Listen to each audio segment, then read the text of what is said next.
John Paul continues his pursuit of Mario. Terrible, unfortunate thing for little Al. So close to the end of the race to get knocked out like that. The white flag. Nick Finaro, the starter, shows it to the leader, Mario Andretti, and to John Paul Jr. in second place. A little less than a mile now if John Paul Jr. is to get past Mario Andretti. I don't think so, Paul. He's losing ground, but by the same token, remember, the mechanical difficulties could happen any time. It's happened to me many times, and it could happen to Mario. Mario Andretti now with slower cars in front of him between he and the checkered flag as Andretti comes alongside Steve Chassis. Chassis doesn't see him, but Andretti gets past. Chassis almost turned into him. Now John Paul Jr. comes off the corner, but Mario Andretti wins the Las Vegas 200. John Paul Jr. comes across the line in second place, and that Budweiser crew begins a celebration as Carl Haas, the owner, begins throwing kisses there. Now Mario Andretti, he's been ever so careful, double clutching every shift up and down, taking ever so much care of this race car. A turn to the right, off of the Seaside Way stretch, the 10th turn, the crowd already going for good with a victory for Andretti. His second here in Long Beach. He heads for the International Hairpin. Listen to the crowd. Andretti accelerates off that last turn. There's the checkered flag for Mario Andretti. 55,000 people cheer for Andretti, his first kart victory at Long Beach. Well, Paul, I tell you, there's mayhem down in the pits of Mario Andretti right now. Of course, they persevered. They worked so hard last year with a brand new race car. They went home and built a new one this winter. They've done. He's going to be coming around asking how his kid is. I bet he's really worried right now. He'll come around and see that. The white flag out for Mario Andretti. Just one lap to go. There he gets his first glimpse of his son Michael's car against the wall. He looks over there. I'm sure that Michael made every effort to be visible as he came by. Sure he did. He probably was out of our shot and he was waving, because that would be excruciating. Mario Andretti, certainly a lot of worry, closes up behind Al Holbert. Less than a lap to go now. A race that we thought would see rain the entire way. The course dry just before the start. Mario Andretti started on the pole. It was his 11th road course pole. This has been one of the most interesting races I've seen in a long time, Paul, because of the type of track, the rain, the racing that we've seen. It's really been good today. There's the crew, Maggie Smith and everyone. They're not going to celebrate yet. There's still quite a few turns to go. Mario has the command, though. He's in charge. Car number 3, that Budweiser Lola. Turn number 11, a sweeper back to the left. Now he can see the checkered flag ahead of him. Here. Nick Finaro has it. Mario Andretti flashes past, and Mario Andretti wins the first race at the Meadowlands. And look at the crew now. They've got it. No more worry. Daryl Soppy takes off his headphones. He doesn't have to worry about it. And the pit board out to Mario Andretti states it all. We win. Andretti still out in front. Andretti continues to lead the 500 as we are watching the white flag comes out for Mario Andretti. Now Sneva closes up. This is where it tells. Scotty Brayton is right in front of Andretti. Andretti closes down on top of Sneva, shuts the door on him. Scotty Brayton surely knows that the leaders are coming behind him. Less than 2 miles to go now. Now just that 1 mile to go. Down the backstretch. Here is Andretti. This is where the race was decided last year. What will happen here in 84? Andretti down through turn 3. Through turn 3, through turn 4. Sneva's trying him on the inside. An accident on the backstretch. An accident on the backstretch. As they come to the line, they'll see the yellow flag and the checkered flag. And Mario Andretti appears to win the race, but boy, it was close. It was close with an accident on the backstretch at the same time. Similar to last year. That was Pancho Carter flipping down the backstretch. Andretti's crew says they did it.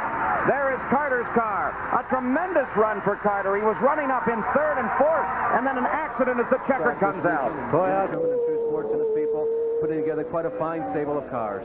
And the white flag comes out for Mario Andretti. He has 4 miles to go, 1 trip around this Road America course, and he'll win the Provimi Field 200. We already thank the technical crew of ESPN for the performance this weekend. There's some other people we would like to thank.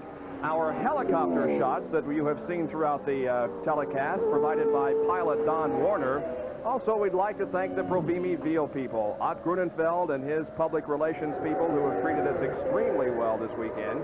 And Dick Miller, of course, the public relations director for PROVIMI, and the general manager of this racetrack, Tom Watson, who has also provided us some very, very nice things this weekend. Thanks to all of you. We have had a great time here in Elkhart Lake, Wisconsin.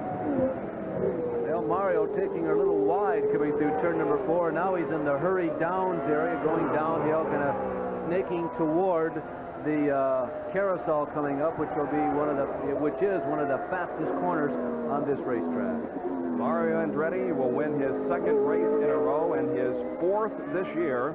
He was the winner in the very first race at Long Beach, also won at the Meadowlands on the road course, and also won the Michigan 500 just a couple of weeks ago. This will be his 4th victory of the season and will indeed move him into the points lead over Tom Sneva. And by the way, Andretti is the defending champion of this race, so it'll be 2 in a row here at Road America. And it will be the first time since 1969, the year in which he won the Indianapolis 500, that Mario Andretti has been the points leader at the mid-season point of the points trail. Almost hard to imagine that a man with such skills who has done so many great things behind the wheel of a race car. This is the first time he has led the points this late in the season since 1969. Here he comes for checker, Bob. Mario Andretti from Nazareth, Pennsylvania, moves uphill, goes under the bridge, and takes the checkered flag as the winner of the PROVIMI 200. Mario Andretti has won. Bobby Rahal will finish in second position. Mario has the hand wave and raised already, waving to the crowd. Into turn number 1, Andretti has won again on the PPG IndyCar Not race. quite out of the carousel, yes. I guess I pushed them around a little too soon. Turn 15, turn 16, the road on the right is the entrance to the pit, uphill. Here's the start-finish line, the white flag from Nick Finoro as Andretti begins his last lap here at the Mid-Ohio Sports Car Court. He is looking for victory in the Escort Radar Warning 200. The pit crew, you see Darrell Tomby, the crew chief. Boy, they're really uptight about this one, aren't they? Boy, when things go well, after you've worked all year, all month, or all week, it's a good feeling. You know, it's about this time in the car that Mario Andretti, I'm sure, is hearing little noises and wondering, he's just got one lap to go, and I'm sure that he's hearing all the little innuendos and noises in the car. Does that really happen? I'll tell you, Larry, it happens. You think a guy like Mario, with all those wins, he's won in sprint cars, he's won in dirt cars, winner of the Hoosier 100, he's won races of the high bank half-mile dirt at Eldora, Grand Prix, Formula 1 wins, he's won in midgets, all those years of experience, stock cars, he won the Daytona 500. You think they'd go away? You would think it, but I know Mario can tell you, he still hears them each and every time around the track, and it's interesting because it's important also to drive just as hard on the last lap as you have all other 83 laps, because if you start to slow down, you might make a mistake then. That's what you have to be careful of. Stay in your rhythm. You can see the great support that this Nazareth, Pennsylvania driver, originally out of Trieste, Italy, long time ago, he and the family migrated to Nazareth, Pennsylvania, and the people here in Ohio and Central Ohio are supporting this man. Checkered flag out, and Andretti and the Lola have won again, the 6th win in a row for the Lola chassis, and the 7th in the last 8 races, and Andretti leads the league with 5 victories. To stop and break overnight, maybe Rutherford would have won this race going away. They're coming down for the finish at very slow speed. Mario Andretti is going to raise his hand in victory, we assume, as the double checkers are displayed, and he does salute to the crowd. So does Tom Sneva in second position, but it certainly was not the finish that we had hoped. I think that Sneva's salute had more practicality than Mario's. I think he was actually flipping up the visor on the helmet. But a big disappointment for Tom, particularly because he is the one chasing Mario in points. Andretti in turn 11 has to head for the pits now. On this, the white flag lap. But look at Andretti. Andretti stays out. The white flag given to Andretti. 1 lap to go, but the crew wanted him in. Does he have enough fuel? There's Danny Sullivan as he's charging as well. Can Andretti make it around? Well, we've seen more gambling and flipping of the coins here today than I've seen in many a race. He's going for broke all the way. This isn't Long Beach. This is Las Vegas. Emerson Fittipaldi comes in on the last lap. Can Mario Andretti keep it running? Paul Newman is holding his breath. Andretti coming into the hairpin turn onto the straightaway. Can he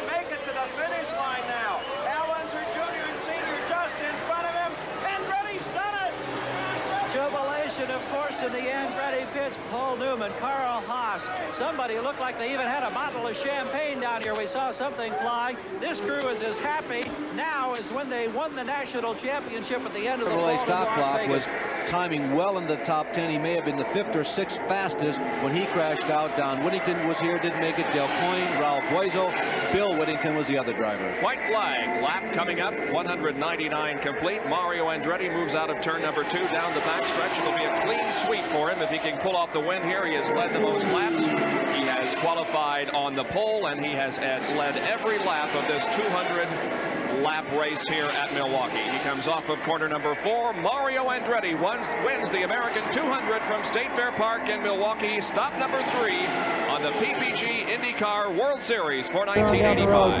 They're coming along. You can be sure he doesn't want to have to drive this pace car again this year. Let's go back up to the tower. There's the white flag coming out for Mario Andretti. He has 1.9 miles to go, and this Portland 200 will be his. His interval over Al Unser Jr. is 24 seconds. The Bruno Giacomelli car has already stalled off the course, actually, out of fuel. He passed by it just there in turn number 1. Mario Andretti headed for turn number 2 now.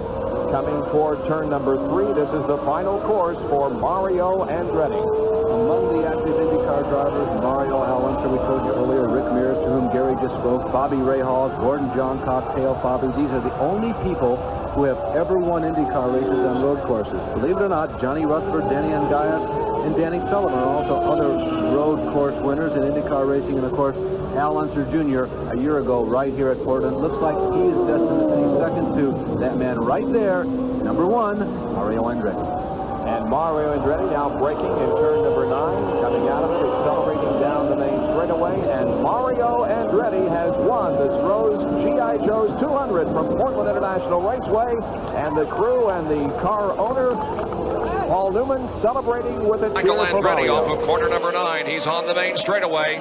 And the white flag is showing he only has 1 more lap to go, less than 2 miles, and this race will be over.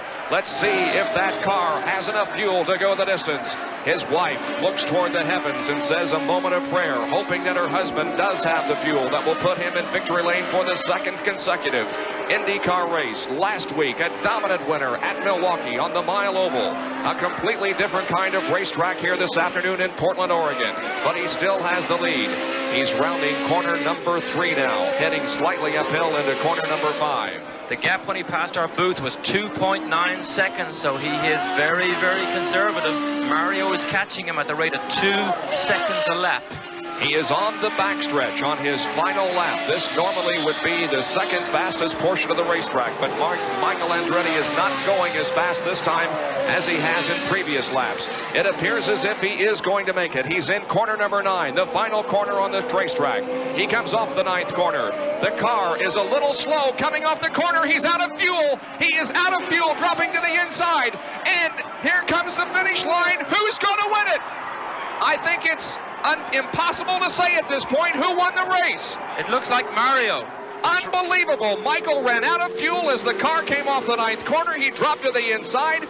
Mario and Little Al were coming quickly. They pulled up and they finished literally side by side at the start-finish line. It appears as if Mario might have won, but we're going to hold off any definite conclusion on that until we can study perhaps the videotape. Officially, we have Mario as the winner. Michael in 2nd and Al Jr. in 3rd. And I think Michael's wife also thinks that he's lost it because she is in tears down in pit lane at the moment. Well, it's perhaps the closest and best IndyCar finish in history. Let's go to Jack Arute, who was 1986. He also won at Portland earlier this year. The white flag is displayed by Nick Finaro, and 1 more circuit of this 2.5-mile tri-oval, and Mario Andretti will have the victory in his pocket. Mario came into this race in 3rd place in the point standings with 75. His son Michael led the point standings with 88, and Danny Sullivan was 2nd with 81. Mario can definitely make some headway in his quest for the PPG Cup for 1986. Mario Andretti now dives low into turn number 2, the tunnel turn, brings the car out for the outside retaining wall as he heads down the 1,730-foot north straightaway. Andretti can coast to victory from here. He is off of corner number 3.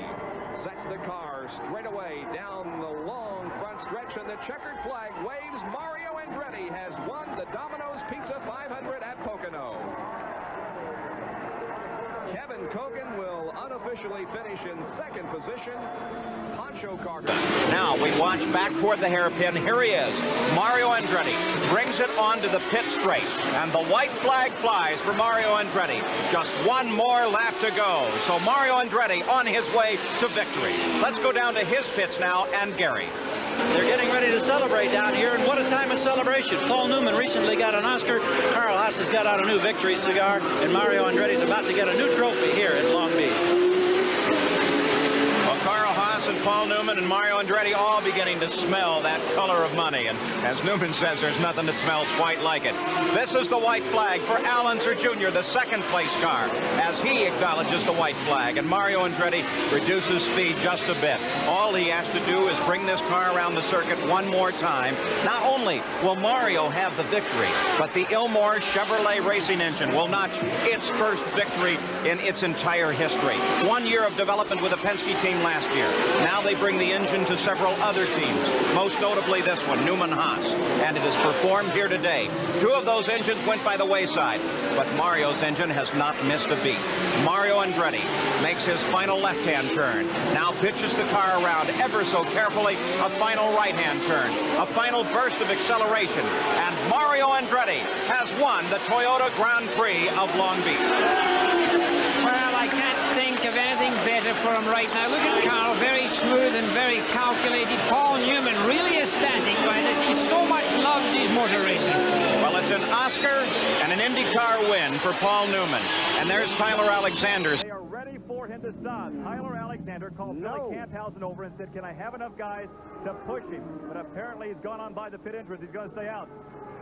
White flag is falling for Mario Andretti. This is his final lap around. Does he have enough fuel to go the entire distance? Don't go away. Well, we commented after a second pit stop, David, that if they're calculating just right, they stopped after having gone 17 laps. There were 17 laps to go in the race.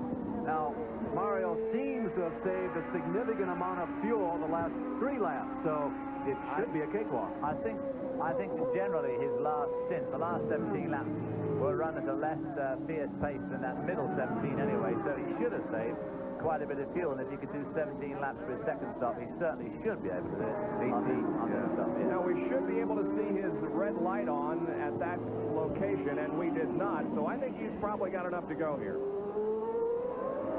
He better have. Dale Point is still in the race. And through turn 6, 7, 8, 9, and 10, shifting up and down the second and third gear. There is Jeff Brabham, the runner-up car. No fuel light there in the Honda-powered Lola of Jeff Brabham. He checks the mirrors coming down past the speed trap. Jeff Brabham in one of the fastest parts of this racetrack. 175-mile-an-hour plus speeds right there. Progress on Mario Andretti right now going around the carousel, going past the very dangerous kink coming up here. It's a right-hander. He squeezes through. You see the skid marks. It's almost like looking at Teo Fabi 3 years ago going out through the trees. Or Davy Jones last year, the BMW GT prototype, had a horrendous crash there. Now in Canada corner, and just a few more. It's one of the things about this track, of course, there's so many tracks. If you get to this stage here, for instance, you're going to be able to coast home. But there's the one thing, of course, at Road America's Elkhart Lake that you absolutely cannot do because of a very steep hill, which he's just about to climb. But it doesn't look as if he's going to have to. He's full power. Here he comes uphill. Mario Andretti raises both hands and takes the checkered flag to win the Livingwell PROVIMI 200. Mario Andretti has a clean sweep here this weekend, picking up 22 PPG points and putting himself in 4th position in the point standings, just 2 behind Roberto. We have a small film, a plastic film in front of the camera, and it automatically clears the camera lens every few seconds. The white flag, 1 more lap to go to Mario Andretti. The battle appears to be for second place. Mario well out in in front. He's ahead of him. Can see his son Michael. You are now riding with Michael currently in third. Can Michael catch that car in front of him? That is Roberto Guerrero, the winner of this race 1 year ago. He's got one lap to do it. This is his next to last chance. There's only one more turn after this. No way, I don't think. Mario Andretti comes for the checkered flag. There's the checkered. Mario Andretti wins it. His first win here in 11 years. The battle for second continues. Mario Andretti has another lap to go, and the win will be his. Here comes second and third. Ray Hall, followed very closely by Danny Sullivan. Sullivan, the pole sitter in the race, is running in third. Mario Andretti, meanwhile, streaks around that corner number 5, the long sweeping right-hander. Braking now and heading for turn number 5. There he is through number 5. And here comes second and third. Ray Hall and Danny Sullivan. I think Ray Hall is going to be able to hold off the challenge, but if he does, well, I mean, we gave the co-drivers award to Mario Andretti and Bobby Rahal. Mario hit the wall. Sullivan got out, or rather, Rahal got out of shape twice in turn number 3, and still these guys finished first and second. That's incredible. They have driven one whale of a race today. Sullivan is still moving in close now. There he is, right on Rahal's tail coming off of turn 10. It could be any way here. This is the battle to the checkered flag. This is where Sullivan is going to have to do it if he can. He closes in, but I don't believe he's going to be able to do it. They come through turns 11 and 12. Mario wins. Ray Hall second, and Danny Sullivan is third. A great IndyCar race at Cleveland. Tremendous race. Mario Andretti won Phoenix, the first race of the year. And at that time, it appeared as if it was going to be a Mario Andretti year. But then the very slow. Michael Andretti now with a wide lead over Emerson Fittipaldi. There's our leader, the Newman Haas, car number 6 of Michael Andretti. Andretti leading every race with the exception of Portland. Well, the question is going to be damage as Michael Andretti takes the white flag with one more lap to go. Fittipaldi is running visibly slower. That was a pretty good impact. There's nothing obviously wrong with Michael's car. The question will be in this final lap, and surely it's going through Michael's mind because he can't see all of the car from the cockpit. Boy, is there anything on this thing that is damaged that's going to keep me from finishing this one? This has been a day to remember here in Toronto. Let's take a look at it again. Fittipaldi tries to go to the right. Michael moves over, puts him into the wall. Well, Andretti, I think, started to turn in just a little bit early. He certainly was aware that Fittipaldi was there, and I think he was just trying to get the door shut on him, but Fittipaldi was almost totally alongside. The rule in racing, though unwritten, is the race course belongs to the leader. Well, here is our leader. He is just seconds away from winning for the first time in Toronto, and the first time in 1989, Michael Andretti in the number 6 Newman Haas. And this big crowd of over 60,000 comes alive on the Toronto waterfront as it is official. Michael Andretti is the winner of the 1989 Molson Indy, surviving that shunt with Emerson Fittipaldi down on turn number 3. The flag comes out for Michael Andretti. Will he be the first repeat winner of the Michigan 500? Allinger Jr. falls a little further behind as Michael Andretti comes off of the second turn. Michael Andretti working his last lap. Mario Andretti trying to catch up to Teo Fabi. On the final lap now for Michael Andretti. The last pass down the backstretch. Heads into turn 3. That bright white Haviland machine working its way around this track off of the 4th turn. There is Michael as he screams toward the line. The twin checkered flags are out, and Michael Andretti has scored a repeat win, the first driver ever to do so in the Michigan 500. We watch the fight for second place. It's on the backstretch. Teo Fabi is in second. That is Mario Andretti. Michael could have put a lap on the entire field if he had wanted to be a little macho. But it looked like he pulled up behind Bobby Rahal and said, no, I'm going to settle down and just be happy to win this thing and not worry about being a lap on the field. Bobby's saying, oh, didn't see you there. Well, it looks like he's also going to get revenge for that Milwaukee finish when he had the race won. Just absolutely his, no question about it. And then, boom, boom, boom, out of fuel, a couple of laps to go. That was disastrous at Milwaukee, and Michael right now is on his way. Looks like he is clearing out everybody in the last moments except one man for this victory around the Rahal car, getting getting set for the finish. Give it all to Michael Andretti this afternoon. Gets them all. Boy, he has done a job. Here it is. Finish. Michael Andretti by nearly a lap. Only one other car in the lead lap. Cheever finishing third, a lap down. Mears fourth. LUYENDYK. Well, here's Mario. He is about 4 seconds behind, content to just stay in that second place. Now remember, his pit will tell him exactly where Al Jr. is. Here's Al Jr. right here, but Mario knows exactly where Al Jr. is. White flag comes out. One more lap to go for Michael Andretti as he works his way through the chicane. Can he hold on? Is there enough fuel on board? If he falters, can Mario close and get past? There is still a great deal of promise here at Portland. Michael Andretti, unchallenged at the moment, to just get a glimpse of his father running behind him. The battle, too, closing between Al Unser Jr. and Danny Sullivan. I can guarantee you now, Michael is just talking to himself and to his car inside his helmet, hoping he doesn't have a Milwaukee repeat of 2 races ago. Michael Andretti won 1 week ago on the streets of Detroit. Some say that he is driving finer than any other driver in the series and has been for some time, failed only by his equipment from time to time. So will Michael Andretti make it? He's on the home stretch now. The checkered flag in Nick Bonoro's hand lies just ahead. And there it is. Michael Andretti wins here at Portland. We watch the battle for second coming to the line as well, as Michael Andretti has won and Al Unser Jr. is able to hold off. Here's Chris Mears waiting for Rick to come around, who probably, it looks like at this point, will be in second. So Michael Andretti leading, Rick Mears in second. Teo Fabi in the Porsche is running in third position. 1 lap to go. The white flag comes out. The final lap, the big one, of 150. And here comes Michael Andretti driving a near perfect race. There's been trouble all around. Earlier his dad went out as he collided with Bobby Rahal, the defending champion. Michael Andretti eluded trouble all the way around, extended his lead. He's led for virtually all of the race after those caution laps early. The car ran perfectly and the pilot was just as good. He could bump it out of gear and coast home now. He's coming around the final turn down the front straightaway to take the checkered flag from Nick Bonoro.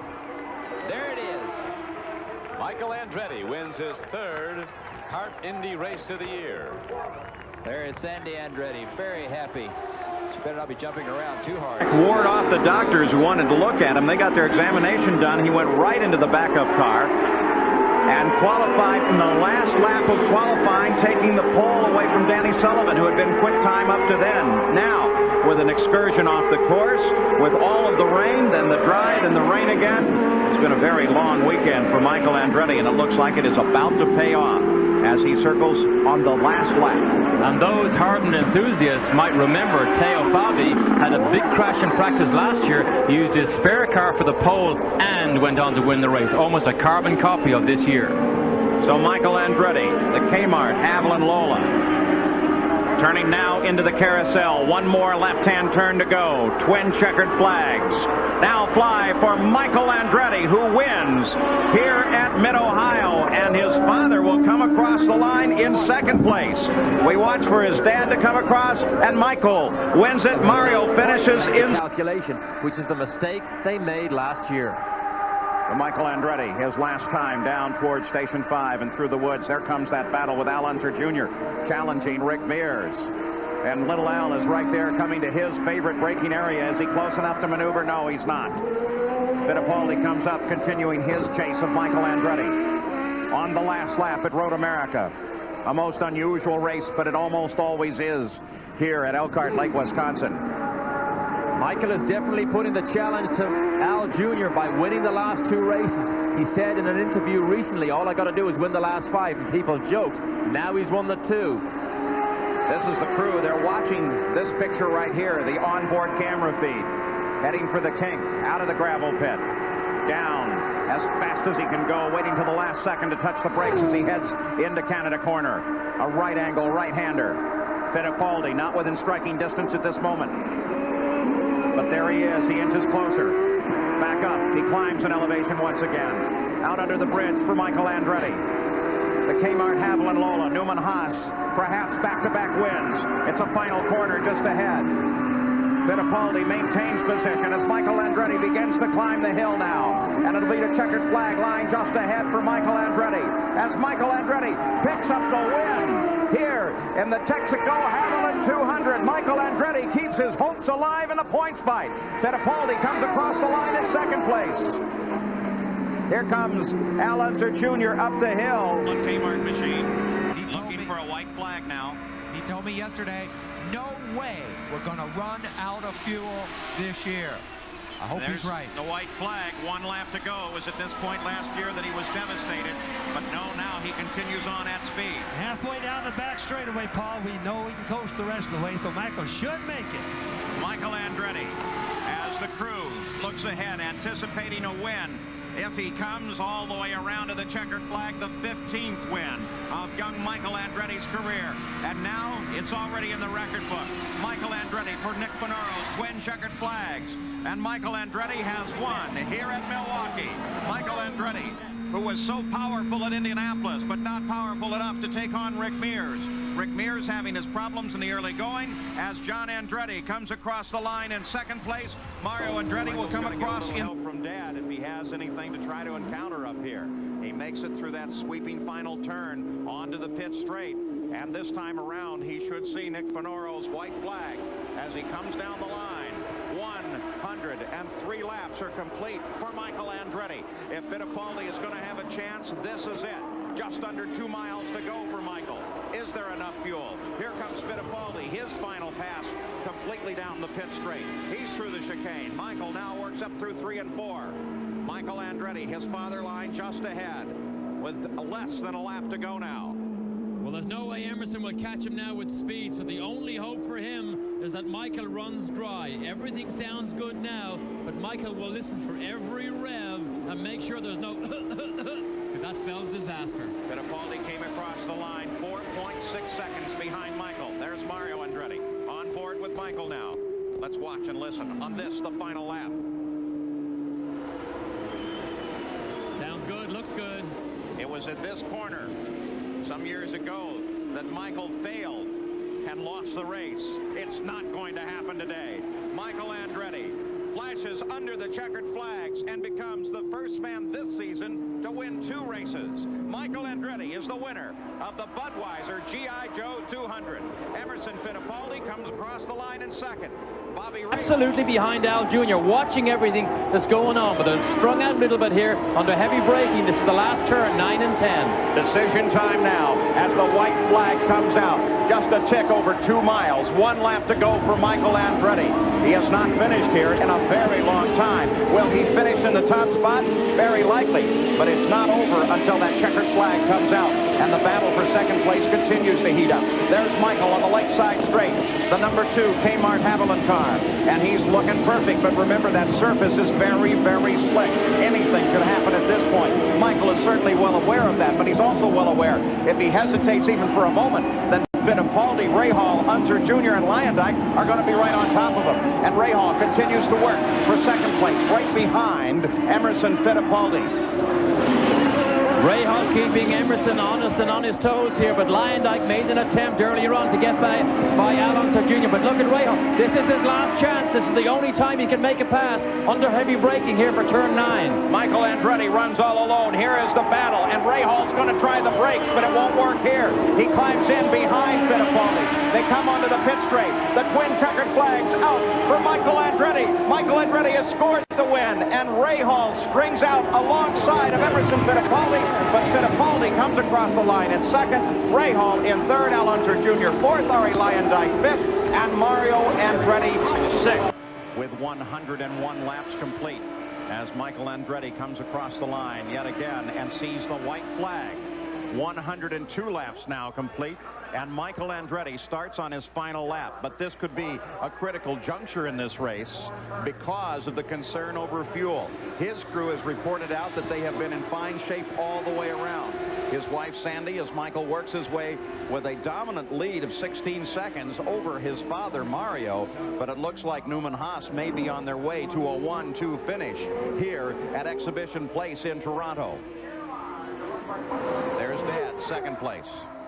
There's Dad about to pass John Jones. The Buick still lasting in this race, running very well. Probably not as much power as the Chevrolets, because remember, that is a stock block engine in that Buick, in that RC car.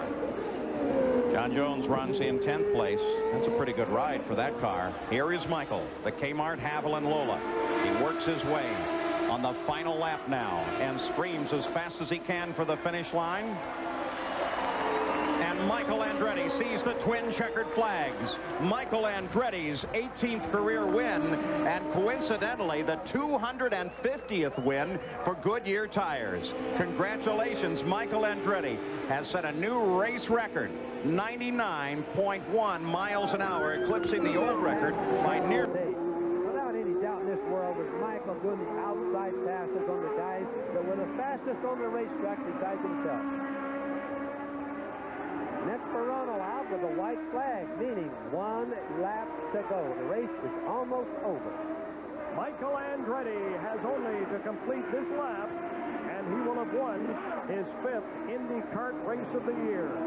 Michael Andretti, a pole sitter in Toronto and a victor in Toronto, took the pole here last year but did not finish better than 20th.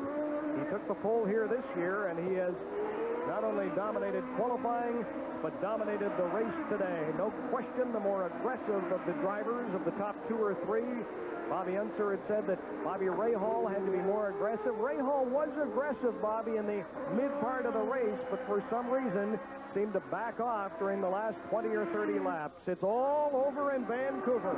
Nick Fernaro, the starter, has the checkered flag out. Through turn number 10 comes Michael Andretti.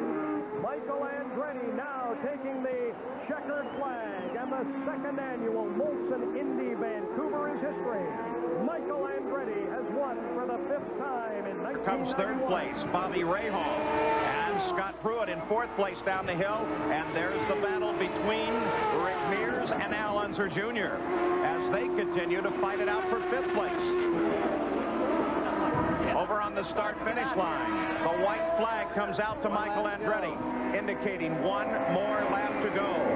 A final pass through the keyhole carousel, and then down the long straightaway. Fuel should not be a problem.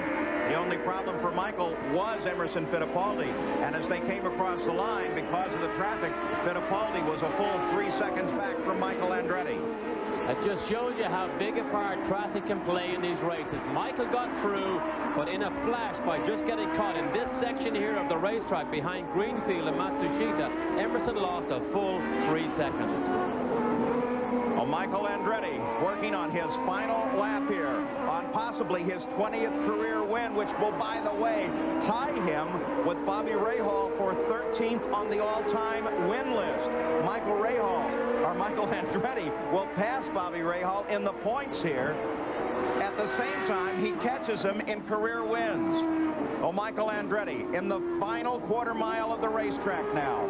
Sweeps around the carousel, onto the pit straight, and there are Nick Fernaro's checkered flags as Michael Andretti has won the Pioneer Electronics 200 and picked up the lead in the points. It's the Michael are buying Al Jr. up for that critical corner, 145 mile an hour. I'm losing the name of the corner now. Has cost Al Jr. a run at Michael. Now as they climb the hill, once again Michael out in front, and they should see the white flag. Indeed, Michael does. He recognizes he has 4 miles to go, but this may be the longest 4 miles of his career. You saw the speed as he flashed past, because the bonus point, the race, maybe even the championship, lies on this final lap. Shelley thinks no. Shelley thinks no. He's too far back here. They can't see what happened down at the carousel. That's what I was trying to think about earlier on. They can't see what happened over there. Oh, look at it again. He uses all the road. Slower car of Hiro Matsushita just in front of both of them, and then another car. They will have to handle both of those during this lap. Matsushita comes off to the side of the course, giving an opportunity for Michael to come through, then regains the line. And the rain that we saw was really only in one section of the racetrack. It's dry through here, but just ahead is where we saw rain earlier. just exiting this right-hand kink that we went inside Al Jr.'s car. That's where we saw the rain. In fact, look, you can see it on the back of Carl Haas's jacket. Al Unser Jr. trying to handle up the slower traffic as Michael Andretti has the lead for the moment in the final lap of this race. Whoever leads this lap will also get the bonus point, which could be absolutely critical toward the end of this season. Michael Andretti tiptoeing now, being very careful as he comes off the carousel through the gravel pit. Now we know why Michael was running just a little bit slower earlier. We see that yellow and red flag that denotes oil or moisture on the racetrack. It is raining out on this back section, but Michael Andretti is now clear and safe. Michael Andretti makes the turn down into Canada Corner. That's Paul Newman. Is he looking at another victory this year? Michael will break the record with the most victories in a season for the IndyCars if he can score his 21st career win, and it looks like he's very definitely on his way. Michael Andretti, the final corner as some rain begins to pick up over on the pit straight. He climbs the hill. Al Unser Jr. is well back, and Michael Andretti in the Newman Haas Lola has taken the win here at Road America, and with it the bonus point. Second place, $170,000. So you're looking at a lot of bucks as the white flag comes out in between Michael Andretti and Rick Mears. The final pass around the 11 turns. Just 2.2 miles to go. Rick Mears locks the left front brake as he comes down into the hairpin. Well, does that tell you how hard he's trying? Remember, Mears has already won $375,000 of Marlboro money in the Challenges Pass. Michael, he's way up there. He's earned $350,000.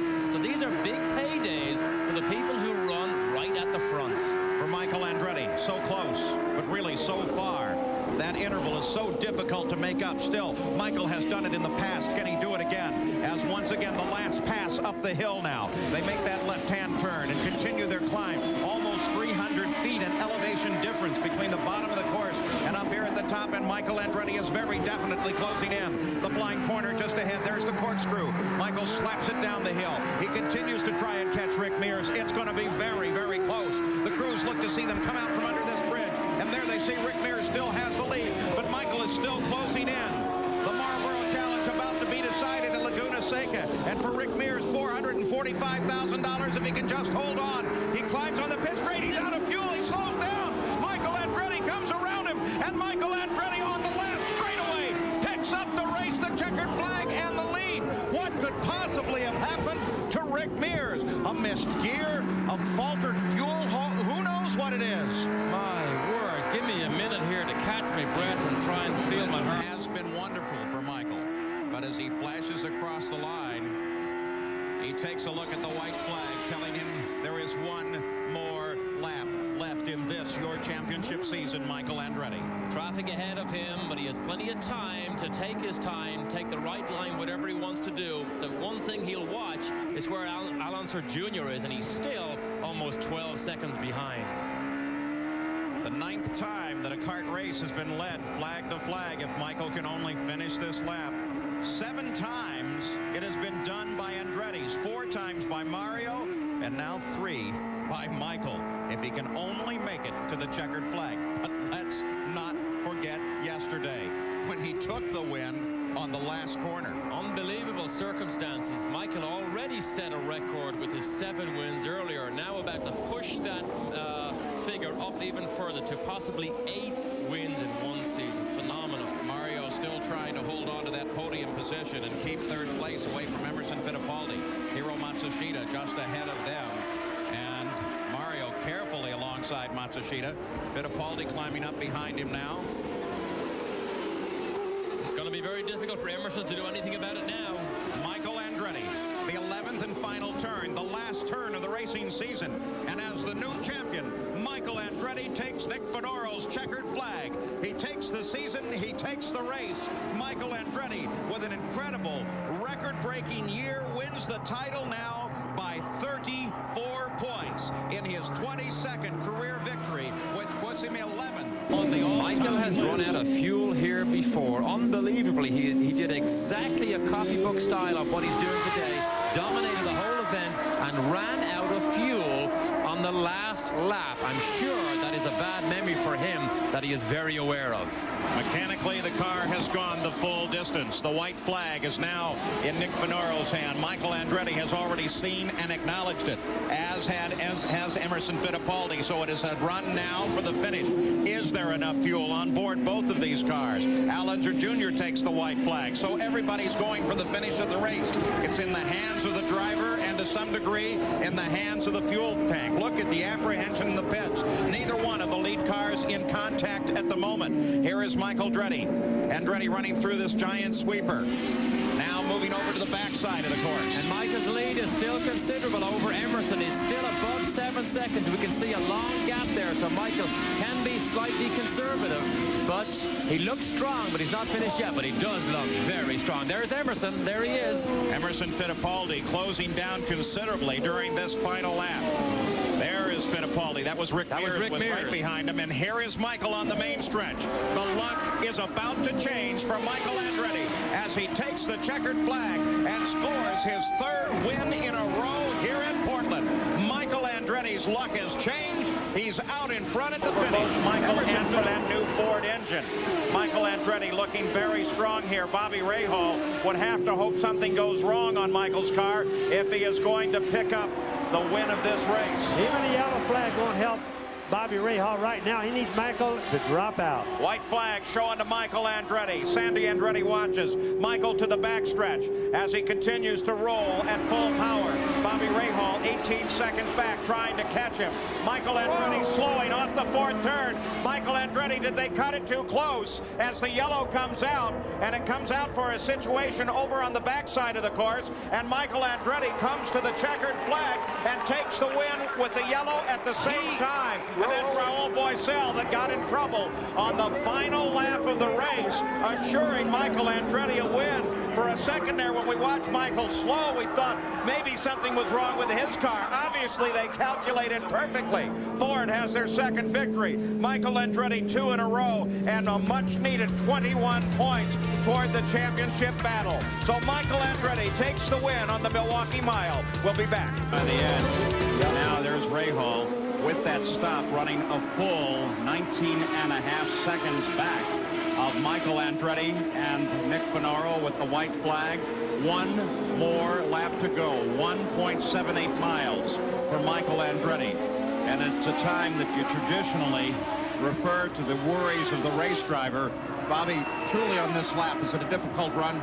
Oh, it certainly is, and especially with Michael. Think of all the bad luck he's had, almost winning some races this year and dropping out. So, boy, I'll tell you what, he shifts it easy, he turns it easy, watches the traffic easy, definitely doesn't turn much RPM. So Michael Andretti now totally without challenge on the final lap. And, of course, what a relief mentally for him that Rahal had to make that pit stop. That has basically allowed him to enjoy these last couple of laps, which he would not have been able to do with Bobby Rahal in his mirrors. It's rare that a driver gets a chance to savor a win coming up, and I think Michael is able to do that right this minute. And Michael Andretti heads for the checkered flag. No one else in contest on this field.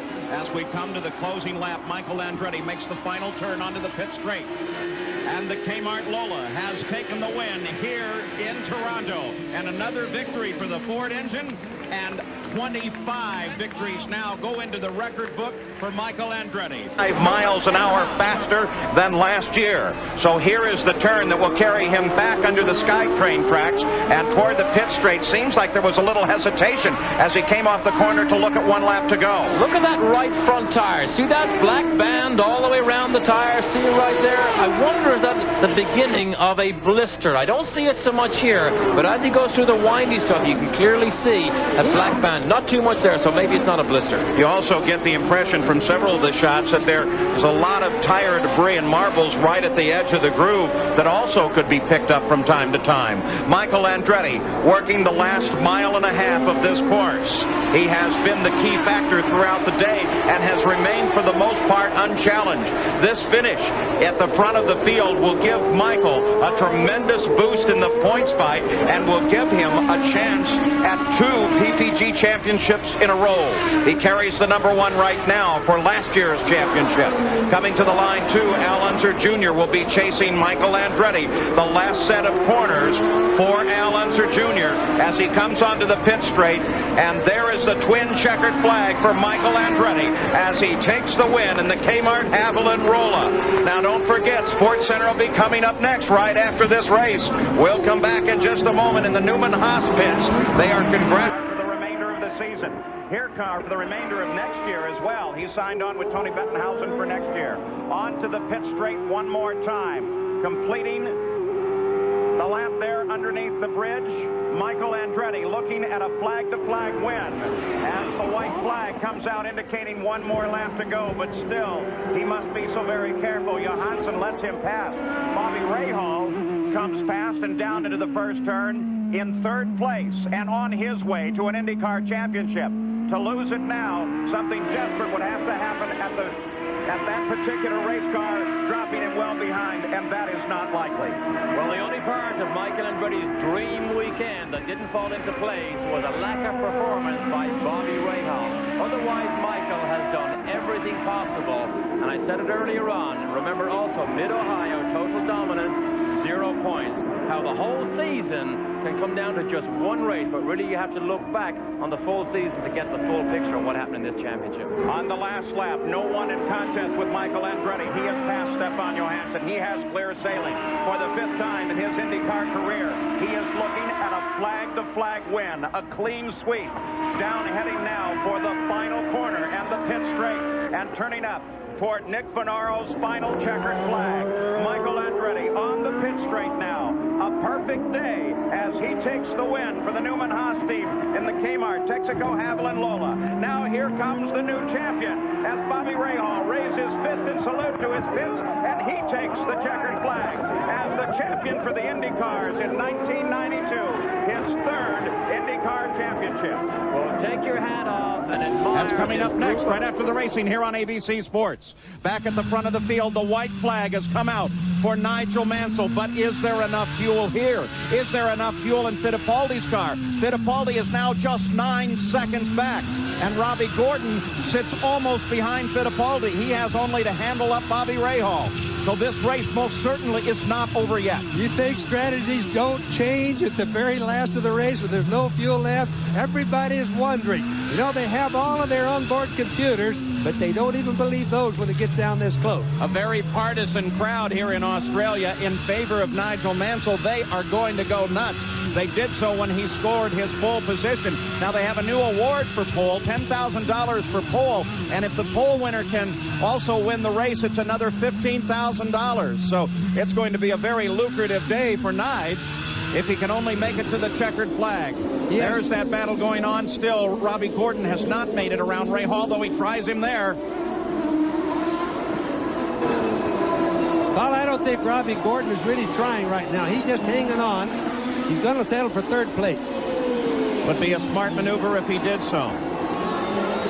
But now Robbie Gordon is around Rahal, and now is trying to close and pass Fittipaldi. This is the battle on the field as Nigel Mansell continues his pursuit of the checkered flag and his first IndyCar victory. Now, Emo's not going to just give up and let him pass. Emo will run it out of fuel before he'll let Gordon pass. Watching for Nigel Mansell, looking for Jim Swintoll's checkered flag. And it will be a history-making event, too, as here he comes. Nigel Mansell has scored the victory in the Kmart Haviland Lola. Despite 2 different mistakes during the race, but let's listen to the car. Let's see if he has fuel all the way to the finish. Coming across in 2nd, Emerson Fittipaldi. Robbie Gordon 3rd, Mario Andretti 4th. Does Nigel have any fuel left in that car? Can he go the remaining 2.7 to make it back to the winner's circle? Now, he's going to wave at the crowd, but I don't think he's got the fuel to make it. Let's go to Gary Gerald. Paul, he says that on the radio that he ran out of fuel as he took the checkered, and we could hear the engine start to misfire, we believe, as he went by. I don't think he'll be able to get back around. Boy, they better do a special compensation for whoever calculated the fuel load on that car. And as Jim McGee, Nigel Mansell rolls to a stop. but all you have to do is get across that line. It shows you the pit crews don't always tell us the truth. They thought they had enough, or they knew that they had enough, but we out-figured them on that because we didn't think that they were going to be, we didn't really think he was going to have enough, did we? Well, you didn't, but he made it. All you have to do is make it to the finish line. Nigel Mansell has done it. He makes history here today.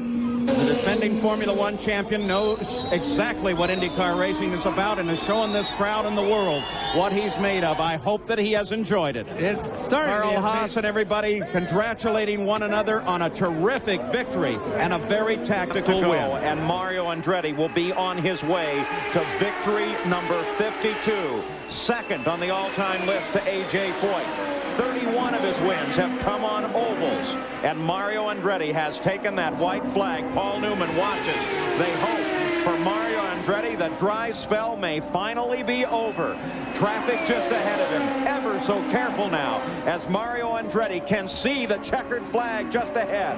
Twin checkered flags come out, and Mario Andretti in the Kmart Texaco Havoline Lola has taken the victory. What a weekend for Newman Haas Racing. An incredible time, and Paul Newman couldn't be happier. It just shows you never quit. You never can tell what's going to happen. There's a very special bond between Paul Newman and Mario Andretti. Mansell slaps it down, looks for a lower gear.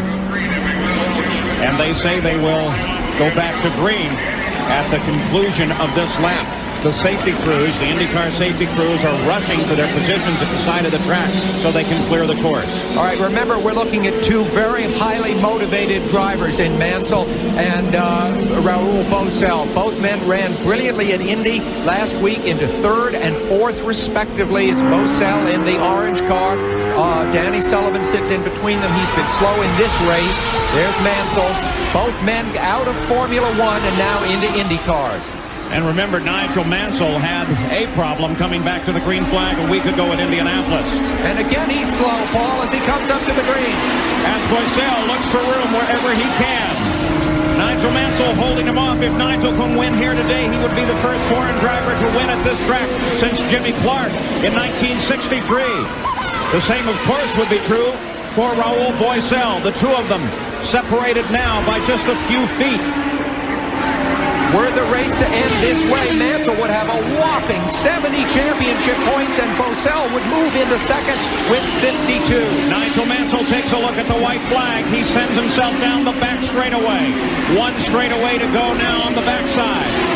Nigel Mansell taking a look down inside of turn number 3, and Mansell can sense that checkered flag ahead.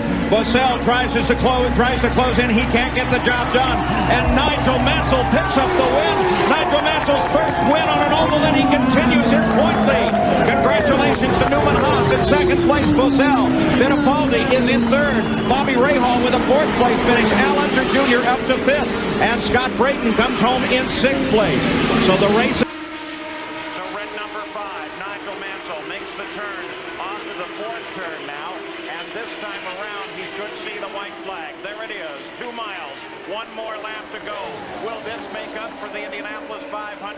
Certainly not in purse, but it may prove something both to Nigel and to his fans. He can indeed win at 500 miles. On the backstretch, just 1 mile to go now. Nigel Mansell on his way to his third win as a rookie.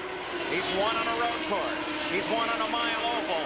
And now as he turns toward home, Nigel Mansell has won on a super speedway and won the Michigan 500. Quite a good job by Nigel all day long. And a 1-2 finish for Newman Haas as Mario Andretti flashes across the line in second place. ARIE LUYENDYK turns for home in third place. Raul Boesel in fourth. And Scott Goodyear still occupying fifth that he just took away from Teo Fabi. You can just imagine Roger Penske's feelings when these guys came and took his playhouse away from him here today. Really a good show for the Fords. Unfortunately, not good for probably because of the relentless pressure from Nigel Mansell. He still chases him down. He has 5 laps to chase him down and pass. What a 40th birthday present this would be for Nigel Mansell. His second oval win, a continuing lead in the points. He'll leave here with a point lead no matter what happens. Look at this. Tracy protects that line. Mansell is right behind him again. Look at this.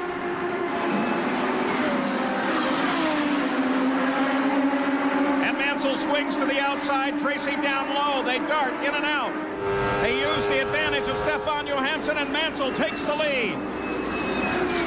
Now Tracy's in trouble because he has to make all the risky moves now. Mansell gets caught just a little bit. Tracy's going to get a run on Mansell. He'll block him. Tracy makes his move to the outside. Very close together they come as they head down into the first turn. But Tracy stays in second place. Tracy seems to have more grip on the inside groove down here at turns 3 and 4. Tracy again looking for an opportunity. There's not that much time left, just 2 laps to go. Well, if Mansell pulls this off, it will be a tremendous victory. By far his best yet, because he outboxed everybody, waited for all that time before he pounced, and Emerson is not a factor. Moving for the final lap now. Traffic moves out of the way. Tracy tries to close. Mansell runs flat out into the first corner. No traffic ahead. He pulls away from Tracy, going through the second corner on the backstretch now. Heading for the third turn. Nigel Mansell makes the turn in. Tracy has little or no opportunity at this point. And here he comes. Happy 40th birthday, Nigel Mansell. That was as good closing 20 laps of an oval track race as I have seen. Congratulations to Mansell. A tremendous battle with Paul Tracy. And you can see that those two definitely enjoyed it as they wave to one another, and Mansell scores his 3rd straight oval win. Nigel Mansell takes the win. Flag next time around. A white flag not only on this race, but now less than a mile to the IndyCar Championship. Paul Tracy got around Gordon, and Tracy now sits in 3rd, the position that Fittipaldi wishes he had. There's the traffic jam there that includes Tracy, but Emerson is the key. He cannot get close enough to Gordon to make a difference to have Tracy help him. The final lap now being run at Nazareth, and there is the checkered flag for Nigel Mansell. The Kmart Haviland Lola takes the win, and in doing so takes the IndyCar Championship. A piece of history in the making here. Paul Tracy pulls alongside, gives a wave of congratulations to Mansell. Paul Newman, accepting the congratulations from his team members, reaches up to say thank you to Carl Haas for yet another great and successful championship season, this time with their new rookie. He can now, without any question, take any rookie stripes that may be around anywhere off, because he goes from rookie to champion. Nigel Mansell. He's doing everything right, too, but just as you say, Bobby, just doesn't have the grip. Paul Tracy flashes across the start-finish line with the white flag being displayed. Newman Haas cars running 1st and 2nd. Lola's out in front here. Remember how hard they struggled last year. Remember that Newman Haas with 2 cars last year, including defending IndyCar champion Nigel Mansell, were unable to win a single race. And today, they run 1-2. You know, the problem Ray Hall is going to have when they have the meetings after the race, if he doesn't get by Michael, is to say, we're really behind. He out-handled us by so much. We couldn't even get by with Michael having less than 2 gears of what we have. But two third places in the first 2 races put Bobby Rahal on course for the kind of season that wins him a championship, Bobby, you know? He's always so consistent. So Bobby Rahal, his last chances now if he's going to move into 2nd place. For Paul Tracy, it's all but wrapped up. He's a full 5 seconds ahead of Michael Andretti as they came across the line last time. But Carl Haas has to be more than satisfied with what he has seen with his cars running 1st and 2nd as Michael pitches it every way he can. And it looks like he brushed the wall. He did. He catches the wall on the other side. Rahal goes into 2nd place. Michael Andretti just nips the wall coming through the chicane. Rahal now into into second place. He come out and hit that wall pretty hard. He just got it loose. He knew he had to keep his momentum up the corner. He tried, Paul, but he failed. Oh, what a frustrating situation for Michael Andretti after a brilliant run with a disabled car to hold into second place. But you can't take anything away from this man. Paul Tracy scores the victory. His first for Newman Haas. Bobby Rahal will finish in second place. The accident on the last lap will give Scott Pruitt a third, Mauricio Gugelmin a fourth, and Danny Sullivan, Gugelmin's teammate, a fifth. So Pac West is going to look very strong here. And Paul Tracy has taken the day here in Surfers Paradise, Australia, while Michael Andretti ends his day disgustingly against Paul the wall. Tracy, in fact, was that winner. As he comes off the corner, he'll see the white flag, indicating just 1 more mile to go. And he's got to be wondering about fuel. Paul Tracy takes and acknowledges the white flag. Here comes Al Unser Jr. across the line. Less than a mile to go now. Al Unser Jr. closes in just a bit. In fact, he crossed the line just under 2 seconds behind Paul Tracy as Paul Tracy relaxes just a bit. He screams down the back straightaway, makes that turn into turn 4. Al Unser Jr. continues his close. Paul Tracy, you watch for momentum, make sure he doesn't come out of the throttle or out of fuel as Al Unser Jr. closes right behind Paul Tracy, but it's not good enough. Paul Tracy takes his second win of the year. Al Unser Jr. comes home in second place. It's Paul Tracy's 10th career win. He's only finished 3 races this year, Paul, but he's won 2 of those 3. Tracy did one good job on that one. Let's go to Gary Darrell. We have an interesting situation. There's Gugelmin just ahead of that battle. Remember the effect that he had on the lead earlier.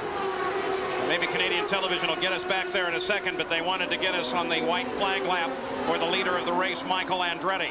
This is it for Rahal. If anything is going to happen, he's got one more major passing opportunity. It's going to come at the end of this long straightaway. It does not look like he's got a good run on Michael, who is protecting his position, taking a shallow line down that straightaway. Final chance of a turn here. No chance at all for Rahal. No traffic ahead either. Good news for Michael as he looks up the track. He's not going to be held up, or doesn't look as if he is, by a back marker. Michael Andretti through the final set of turns. Rahal still in pursuit, but not nearly close enough to take Michael out of the win. As Michael Andretti on his way to his first win of the season. Rahal still there and trying, loses the back end a little bit as he makes that final try. But here comes Michael Andretti. Final set of corners past the pit entrance. And Michael Andretti takes his 30th career win. And back-to-back wins, his 5th here in Toronto. And finally, for Michael, the frustration is over now. Ahead for the flag stand. He discovered that past a little while, I started to say, Paul. And the white flag will come out for Michael Andretti. 1 more mile to go. And Michael will put it back in the win column. And Newman Haas will have another victory. Something they do quite regularly every season. Michael Andretti on his final lap now of the 200 laps here in the Boss Spark Plug Grand Prix, looking for career win number 31. Greg Moore coming toward the line in second place. As Michael comes off the corner, twin checkered flags are there.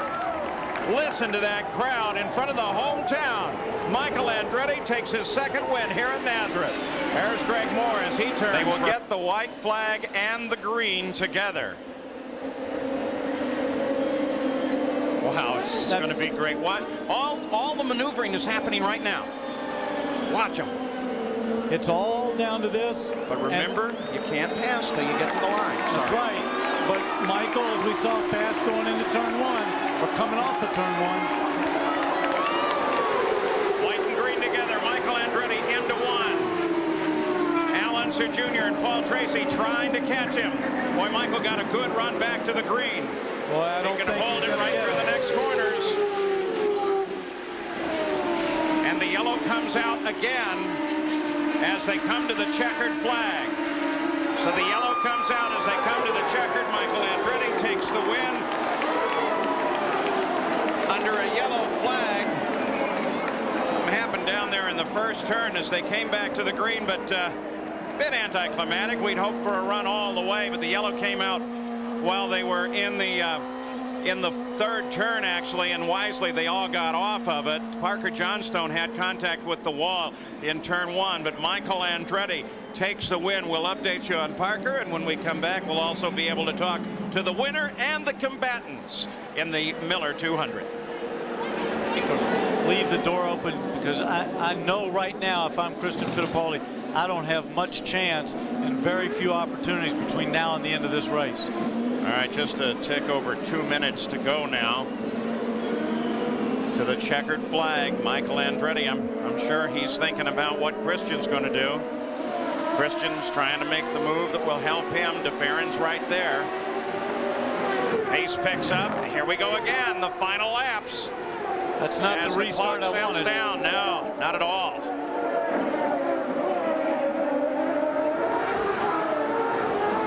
Boy, Michael really got the jump on him, and they spread out on that restart.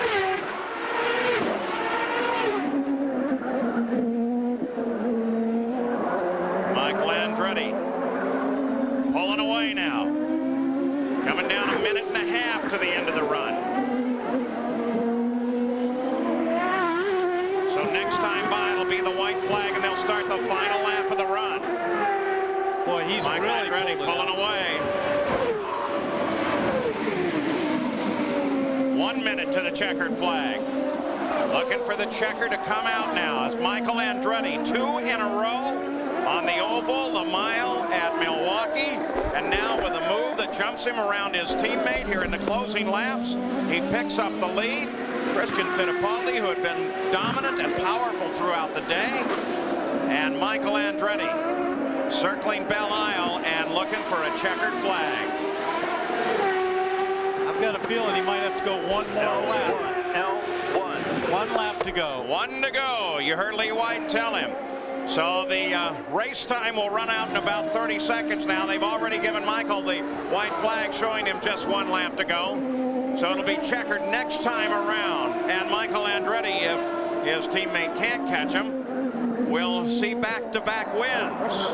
The same for Lola, for Ford Cosworth, and for Goodyear. But boy, I tell you what, he's still pushing that car pretty heavy. He was sliding it around there really strong for the last lap, having that cushion he's got. A little bit more cautious out there on the straight. Well, Michael Andretti on his final circuit here at Belle Isle at the ITT Automotive Detroit Grand Prix. We're listening to his radio as he runs for the checkered flag. Doesn't seem like Christian Fittipaldi can do much about catching Michael Andretti. Boy, look at how he's pulled away. In fact, Christian now under a bit of attack by Jill DeFerrin. That crackling sound, that is the radios. As we listen in, now DeFerrin pulls back off of Fittipaldi, and here Michael takes the final tight turn for home. And the checkered flag lies just ahead. And Michael Andretti scores. It just cost me $1,000, though. Scores race win 33 in his INDYCAR career. We'll have to find out what the $1,000 was all about. As Michael Andretti takes the win, Christian Fittipaldi second, followed by DeFerrin, Fernandez, That is the fact that every year but one in the 14 previous runnings of this race, the winner came from the first 5 positions. The exception being Hector Rebacki in 1982, who won from 9th position. White flag, 4 miles to go for Al Unser Jr., who started the day in 15th and has come all the way to the front. And I don't believe the history books will have to show. I don't think anybody started this IndyCar race from that far back, and looks like he's poised to win. Well, with this victory, if in fact he takes it, Al Unser Jr. will clinch the IndyCar Nations Cup for drivers from the United States. So that much has been decided, but there are several championships still to come. And certainly oh, we have a huge wreck. Oh, I think that's Parker Johnstone. Parker Johnstone, I don't know what happened. That is in fact Parker Johnstone. That car. 2 cars upside, I don't know what's going on. 2 cars upside down in a day? We understand there may have been contact with Scott Pruitt. Let's see if we can take another look at what happened. As Al Unser Jr. continues on his way, this is on the run down to No, that's Paul Tracy. That's Paul Tracy down the inside. Paul clips him right there at the back. Steps him. They're trying to get through. Slides it sideways. Looks pretty harmless. Whoa, and just dug in the grass. Just must have been enough of a lip there to catch it. Meanwhile, Tracy. That's the race leader, has lost the engine. No. Can you believe this? Oh, no. Within sight of the checkered Just coming up the hill. There's Michael Andretti. There is the Penske pits. Roger Penske cannot believe what he is seeing, and perhaps neither can Michael Andretti, who takes the checkered flag of victory. In sight of the flag, unbelievable. Now, corner workers are at Parker Johnstone's car. As you watch Al Unser Jr. and the smoking heap of his car, Parker Johnstone appears to be okay, and that is great news. What a great run as the championship goes all the way to the final race with a three-way battle. Onto the pit straight, and there's the white flag waving for Michael Andretti. Back-to-back wins is what it's going to look like for him. Bobby Rahal not in contest, and they're separated by Parker Johnstone. But Rahal's on the move. Rahal's closed. Parker saw him, let him through, doesn't want to get in the way of a race. But I think Michael's still a little too far in front to make an attempt. On this, the final lap, Andretti leading Rahal. Christian Fittipaldi is third. DeFerrin sits fourth. Then Unser Jr., then Brian Herta being worked on by Jimmy Vasser. Rahal not in contest.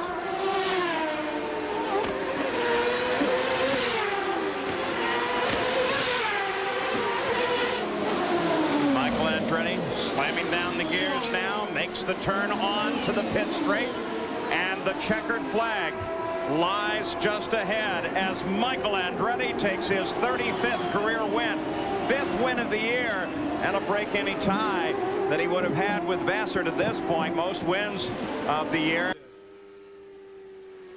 the top of our show, Paul Newman, partners with Carl Haas and Newman Haas Racing, said, "I feel the need for speed." Well, Michael Andretti has given his team all kinds of speed today in this new chassis engine combination.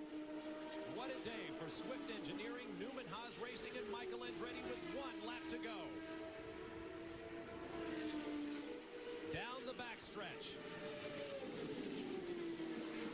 Into turn 3. Moving up to the wall and then down into 4. Within sight of the checkered flag. Michael Andretti en route to his 36th career victory.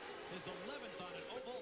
52nd for the Newman Haas team as the checkered flags wave above Michael Andretti, who has taken Swift to victory. Father Mario looking on, and you can bet there are big smiles. Directly ahead.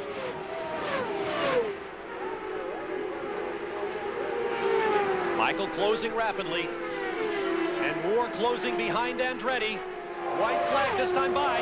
Bring it home, Michael. What else can you say with 1.5 miles to go for Michael Andretti? Check up, that was Father Mario telling Michael, bring it home.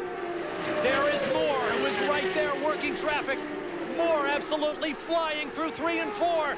They'll come off the turn, nose to tail. Greg Moore looking for a way-by. He's within a car length, but he won't get it done. Michael Andretti comes through. Very good. Very good. What a finish.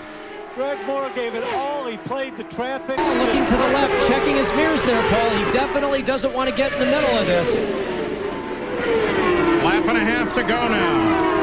Michael Andretti with Al Unser Jr. just ahead. Castro Neves. Now it's going to be decision time. White flag comes out for Michael Andretti. 1 to go. And Michael Andretti gets around Little Al. Castro Neves does too. Al lets all 3 of them pass. Top 3 are still in contact onto the backstretch. Michael Andretti could well be on his way to a win. 1 more corner, and it doesn't look like Castro Neves is going to have what it takes. There is still some traffic ahead. They come off of the corner. Michael Andretti roars toward the finish line, and Michael Andretti takes his 38th victory. It's been 24 races since Michael's last win. Newman Haas takes the win. Helio Castro Neves suffered his first DNF of his Champ Car career. There is the field summary at this point with a special note of Max Pappas in his backup car sitting up there in 5th after having a car land on top of him in the aborted start. They moved to the backup car, got it to 5th. Christian Fittipaldi looking for his first career win. This is his 72nd start in the series. But Parker, this is a track that has been good for first wins. Jacques Villeneuve scored his first here. Dario Franchitti a year ago, his first. He is on his final lap. He's seen the white flag. What a great year for Christian Fittipaldi. He got his first pole position in his home of Rio in Brazil. And now finally he can see this dream come to fruition here at Elkhart Lake, Road America, Wisconsin. This is the time where the best person you could have behind you is your teammate. He's got a 3.5-second lead. He knows that he can breathe a little bit. It's when the driver starts to hear sounds, rattles, shakes that he hasn't noticed the entire race. You say a silent prayer or maybe even out loud to make sure this thing can get to the checkered flag. There's going to be a lot of jubilation and a lot of emotion with only 2 miles to go at Road America. Not long now to what may be the second win for Newman Haas this year. The first 1-2 for Newman Haas since Detroit in June of 1996. But the most important of all, a final long straightaway run for Christian Fittipaldi, the young Brazilian out of that magnificent racing family. His uncle Emerson, his father Wilson, the crew. You think they're holding their breath in that area? Christian Fittipaldi leads it. 72 starts, 1 final turn, climb the hill. Michael is still there, but well back. It looks like it's going to belong to Christian all alone. They come up the hill. Christian Fittipaldi, the elation in that cockpit is going to be awesome. My bad!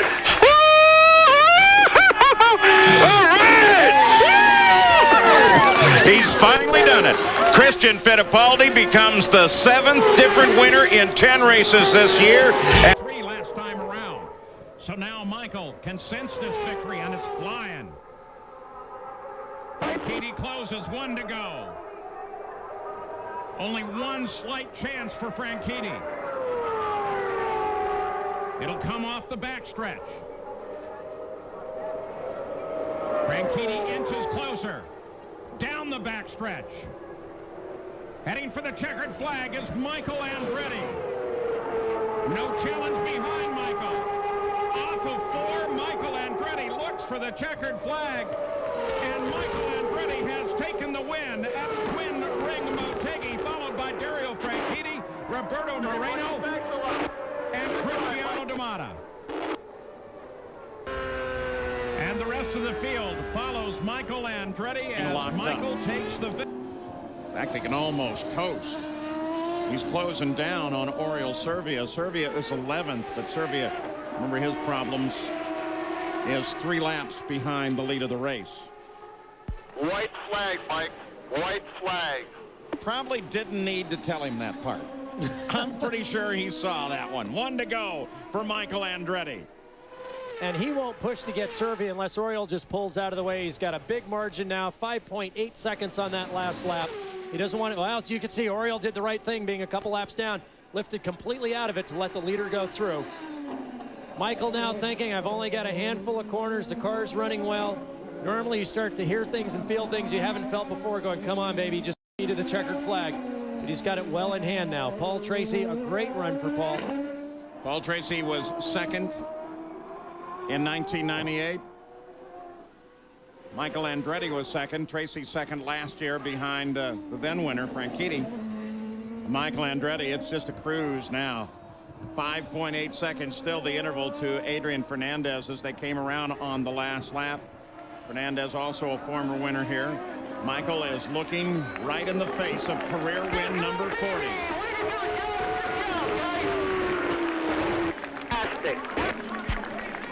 That's a pretty major mark for Michael Andretti, his 40th career win. Here comes Tracy, 3rd place across the line. One of the nicer men out there. He's quiet, he's reserved, very thoughtful. In all of the meetings you hear him in, he's very careful to pose his questions, but he also wants to make himself quite clear. And what a wonderful story for Casey Mears, who is going to come home in 4th place in his very first race in the Champ Car. And as he comes to the line, record number of winners in a season as Christian Fittipaldi takes the win. Oh, what a day. And there is your new champion. There are a lot of people here with good reason to be happy. The one who should be happy with a fifth, but will not be happy with the lack of championship, is Adrian Fernandez. 76 laps will be complete this time by, or complete now, 77 will be complete this time by. Don't forget that ABC Sports is online at ESPN.com, keyword ABC Sports. White flag is out. 1 to go for Cristiano D'Amata. 2.1 miles separates D'Amata from his second victory in the Kart FedEx Championship Series. And the interval back to the fair is stabilized now. It's Toyota, and then 3 Hondas and Kenny Breck in that Ford-powered car. This man, Paul Tracy, just back there in third place, gets the Hard Charger Award. Remember, he started this race back in 15th position. Now in third. Great run for Paul Tracy.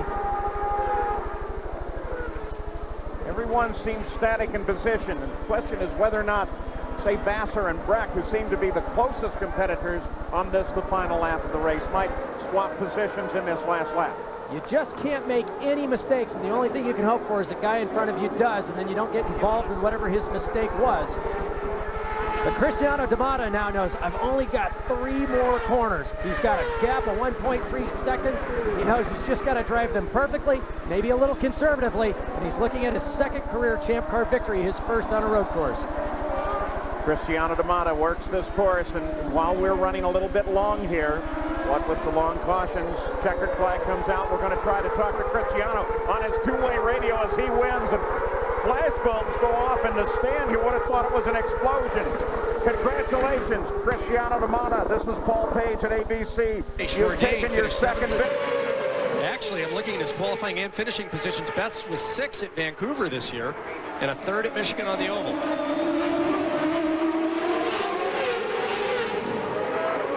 White flag just came out for Cristiano D'Amata. It also, in its way, signals the white flag of the championship battle. 1 lap to go, and Jill DeFerrin will be the Kart FedEx champion and the owner of the Vanderbilt Cup for the 2nd year in a row. Cristiano D'Amata, who won the first race of the season. First ride for Newman Haas Racing. Now with less than a lap to go and an 8-second lead.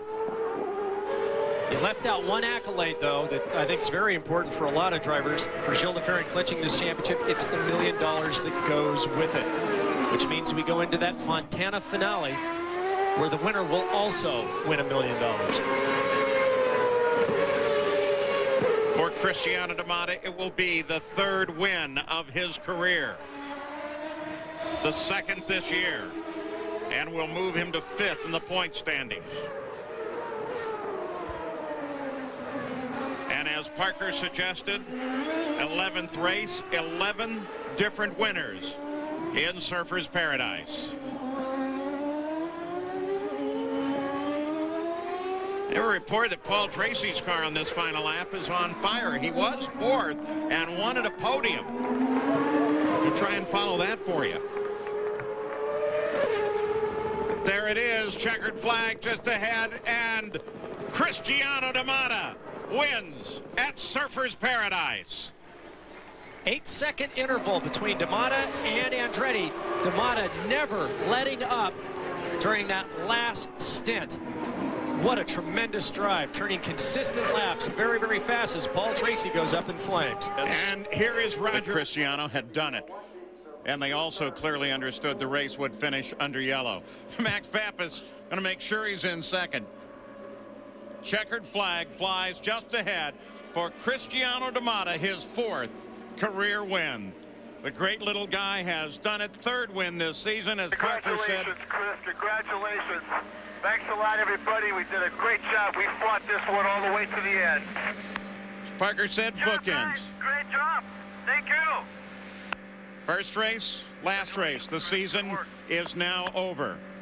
Let's go down to Jan Beekes. Bobby Rahal, Bobby.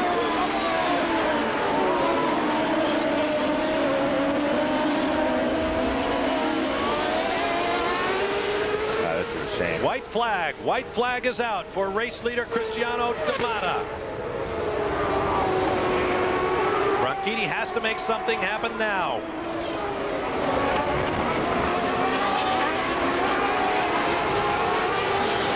Takagi puts a couple of wheels off on the right side.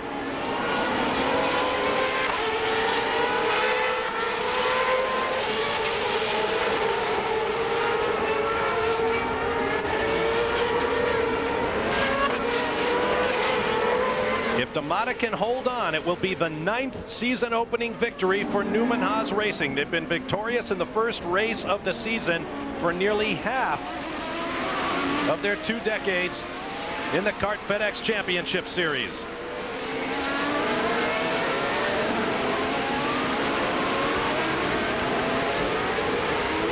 Kart is now asking the 5 car to get out of the way. I mean, it's a moot point now. He's not under pressure from Fittipaldi, but now is not the time to show that you can run with the leaders. There is Takagi. His 3rd year in this series, matching his 3 years in Formula One. And there is the man up front, Cristiano D'Amata, who it appears will be the first driver to win back-to-back season openers since another Newman Haas driver, Michael Andretti, in 97 and 98 in Florida. Victory for Cristiano D'Amata for the 2nd year in a row in Monterey. He remains undefeated. Be careful on turn 6. You got Shakira sideways in the trap. Will Bell try something, or will he preserve that precious finish, his first of the year thus far? That's a tough one. White flag for race leader Cristiano D'Amata. Aiming for the 63rd victory in the storied history of Newman Haas Racing. I mentioned the last 1-2 finish here at Laguna for Newman Haas was in '92. The last 1-2 finish for the team at any racetrack was in 1999 when Christian Fittipaldi picked up his first career victory, leading Michael Andretti to the line. This is for 2nd place. That's Fittipaldi ahead on the road. They're riding with Kenny Brack in 3rd. Lou Bell looks around the outside of Junqueira in turn 5. Back to Brack, closing on Fittipaldi.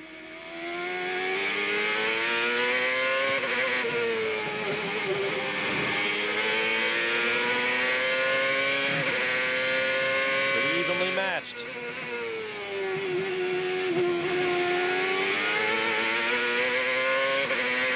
Hill toward turn 6. A couple of corners ahead. Cristiano D'Amata is headed for the checkered flag. Ooh! Close moment there. And here comes D'Amata behind that battle between Junqueira and Bell. They are almost a full lap down. Cristiano D'Amata. Bring it home! Bring it home! Bring it home, he does. His 2nd victory of the season, and he moves into the series. The Ganassi team's 3rd victory here at Portland. 2 previous ones, both by Alex Zanardi of Italy in 1996 White and 98. Flag, Chris. White flag. One more lap. Cristiano D'Amata, less than 2 miles from the finish. As for the Newman Haas team, 5 victories here at Portland. 3 by Michael Andretti, 2 by Mario Andretti, and perhaps 1 here today by Cristiano D'Amata. They are closer than ever. Oh, Bruno now has it down to 0.4 of a second, but forget that, you can see it.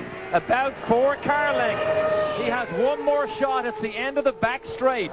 If he can get close enough to the left-hander, the next right-hander, he's got to try and get close enough up under his rear wing, right where Fernandez crashed. Exiting here is where Fernandez crashed, right there, off to the left-hand side, right side of your picture. Oh, he's not close enough. Nope. He's not close enough. 1 big break zone coming up. Turn 10. There's 9. Here comes 10. At the beginning of the day, we wondered if anyone could knock Cristiano D'Amata out of his perch as the hottest driver in the Kart FedEx Championship Series. One of the names mentioned that might be a contender is Bruno Junqueira. He will not be able to do it. Cristiano D'Amata picks up his 3rd victory of the season. Incredibly fit athletes, and if you don't think they're athletes making potentially life or death decisions on a split-second basis, white flag for Cristiano D'Amata, then you are kidding yourself. These guys are athletes in every sense of the word. That is Kenny Seawick on the radio with Cristiano D'Amata. He is his link to the strategy and the calls as this race unfolds. And believe it or not, he's almost in the car with him. They get that close and they get wrapped up in it. Checkered flags in the hands of Jim Swintel, and he waves them over Cristiano D'Amata, the man known as Shorty or Chris to his team. Excellent stop today. But Frank Kitty is on the podium. Man, all day long. Yeah. It's been a great story all weekend. If D'Amata can make now one more successful lap here, he'll become the 13th driver in kart history to win. Flag, one more lap. Well, Jim Swintel, the chief starter, does get to wave the white flag, indicating one lap left for Cristiano D'Amata as he takes his place in the history books alongside Al Unser Jr.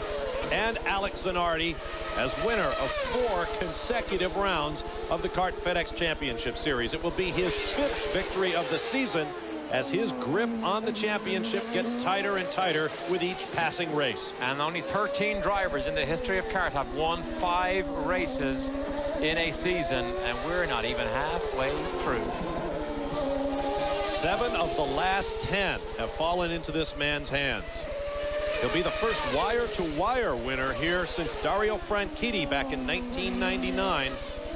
I mean, this is a remarkable run. This is domination by this man. Remarkable. The reliability and the mistake-free racing. And the crowd comes to its feet. A capacity crowd here at Exhibition Place to welcome home Cristiano D'Amata, winner of his 4th consecutive race. Thanks very much. What a drive. Like Kenny said, he had already started to lose it. Just a function of going probably about as deep as he did. He was used to going on the outside, on the inside to try to get up next to him. Use the putt. There you have the top 3 guys in your picture with 4 miles to go for victory. It could be the 6th of the season for D'Amata. It could be another victory for Junqueira. It would be Alex Tagliani's first career victory in the Kart FedEx Championship Series. Starting to see some more weaving from Tagliani. And Bruno ran the fastest lap of the race of 43.7.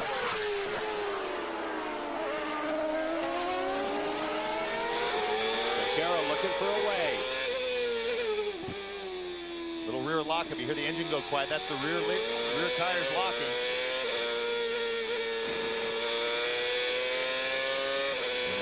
Locked. We saw it with Cristiano. It's like someone yanking the e-brake. So you need to get them locked up spinning as quickly as possible. The engine actually refires. It actually bump starts itself back to life. Last time through the carousel.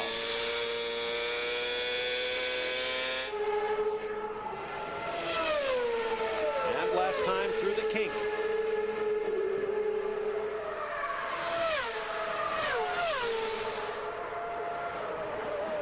What do you do? You're Bruno Junqueira. Do you take a run? He's not close enough there. I don't think he'll have a chance now. No. Accept 3rd place points and continue on. Patrick Carpentier is 7th. So Bruno Junqueira could move into a tie for 2nd in the championship. Checkered flag for Cristiano D'Amata, the king of the road courses this year, picks up his 6th of the season. Very, very quick, both in qualifying as well as the race. White flag, 1 lap to go here in Miami for Cristiano D'Amata, looking for a championship.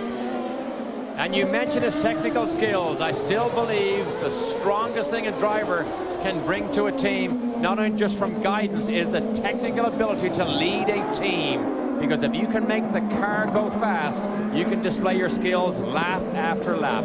That technical skill and ability and being definite about it is something D'Amata is very good at. If he can hold on, it will be his 7th victory of 2002. His 11th career win, as I mentioned, the 4th championship for his Newman Haas team. Christian Fittipaldi in 2nd, in position to match his best finish of the season, 2nd twice. Oh, another incident, Michael Andretti and Tony Kanaan. There goes Bruno Junqueira. But it will not help him. As we are on the white flag lap, we will stay green. Off the corner he comes.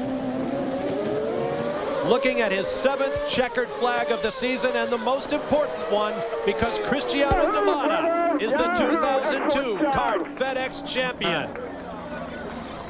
White flag this time by for Sébastien Bourdais, who has quickly become a valued member of this Newman Haas team. The crew loves him. They call the Frenchman Kermit.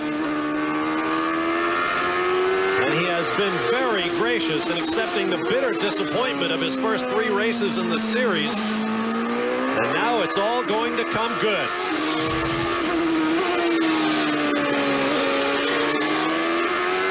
It'll be the first victory this season for the Newman Haas team, a team that has won at least 1 race in 19 of the last 20 seasons. The only time in all of that streak they failed to win a race, 1994, ironically the year after Nigel Mansell won the championship for them.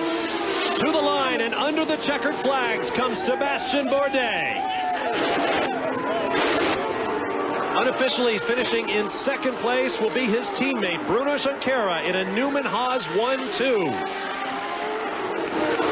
Earlier you saw Carl Haas, his co-owner, actor and racing driver Paul Newman will be so pleased for his young rookie, Mario Dominguez, you watch finish 3rd. A great run for the Mexican. Great stuff. White flag this time by. Flag, Sebastian, bring it home. Outside, outside, outside, outside, outside, outside. And Dominguez is staying on the outside. He has 2 more shots at it in the corners. Look at Jourdain pulling up. He'll have to decide which guy to go with. Where do I put myself? Outside. Right there on your outside. Right behind you, right behind you. Nose to tail now, all 3 cars. Bourdais with the lead off the corner. Dominguez will try to charge. Jourdain looking for daylight. He will not find it. Sébastien Bourdais wins the German 500 by the merest of margins over Mario Dominguez and Michel Jourdain Jr. What a finish. What a race.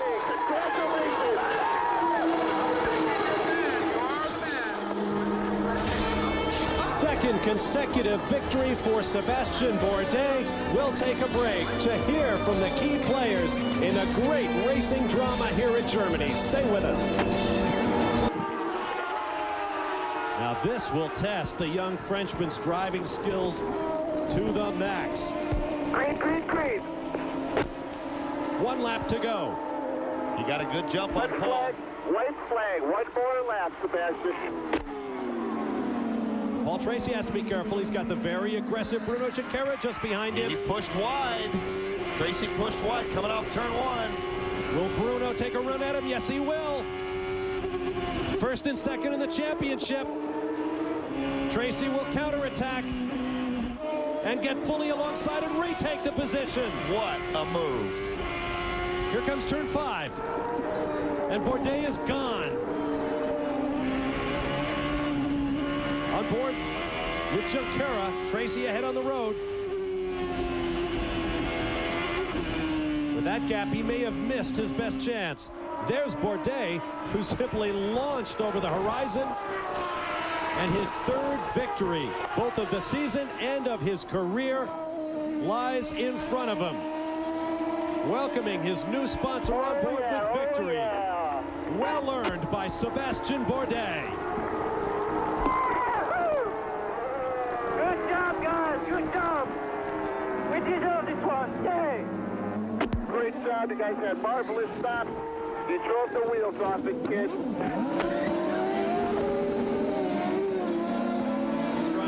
Off it now.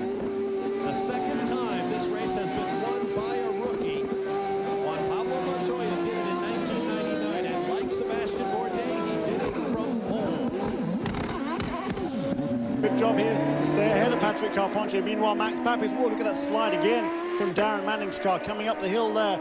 And this car is he's doing a great job to hang on to it, because clearly it's very difficult. Meanwhile, the white flag is out. Just 1 lap to go for Bruno Junqueira. Here he comes into turn 1, and Sebastian Bourdais closer than ever. And you see the lead between himself and Alex Tagliani, who just moved out of the left side of your screen, and now comes Max Pappas running in 4th position.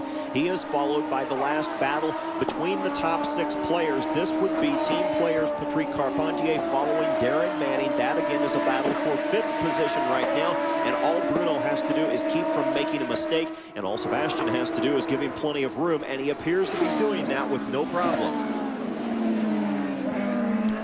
See the gap there between first and second, but less than 2 miles, or just a little bit over 2 miles to go now for Bruno Junqueira. There, the looming in his mirrors is Sebastian Bourdais. I'm pretty sure the Newman Haas team will tell Sebastian that's a pretty good job. Just keep it there. Just let Bruno get this win. He's well ahead of you in the points table. Sebastian Bourdais came into this race in 4th place in the points, but a full 40 points behind Sebastian Bourdais. So I think they will be told now to maintain their positions. Don't throw it away in the final mile or so. And Sebastian Bourdais will come out in a lead of his own after this race, because remember, he with 100 points, exactly 100 points coming into this race, is a 40-point winner of the rookie battle at this point in time over 2nd place Darren Manning. Darren is back in 5th position right now. A nice run for Darren, but not enough to be able to close the gap for the Jim Truman Rookie of the Year award. That's right, it would be his 3rd top 5 finish for Darren Manning if he can stay there ahead of Patrick Carpentier. Meanwhile, here come the leaders into the final corner. 1 more turn to go. It's turn 14. Bruno Junqueira has accomplished it, and he will take the first Grand Prix with Mario Andretti's name on it. He will wait for the double checkered flags and flash across the line for his first win of the year at his very favorite racetrack. That will also give us a new points leader this year. We'll study the points. And Fernandez, those guys were having a great run today, too. They needed a good shot in the arm. And I know this may not be the exact result that they wanted, but they did a great job today. White flag. 1 lap to go here at Denver. Bruno Junqueira doing just about everything he can in his bid for a championship in his 3rd year in the Champ Cars.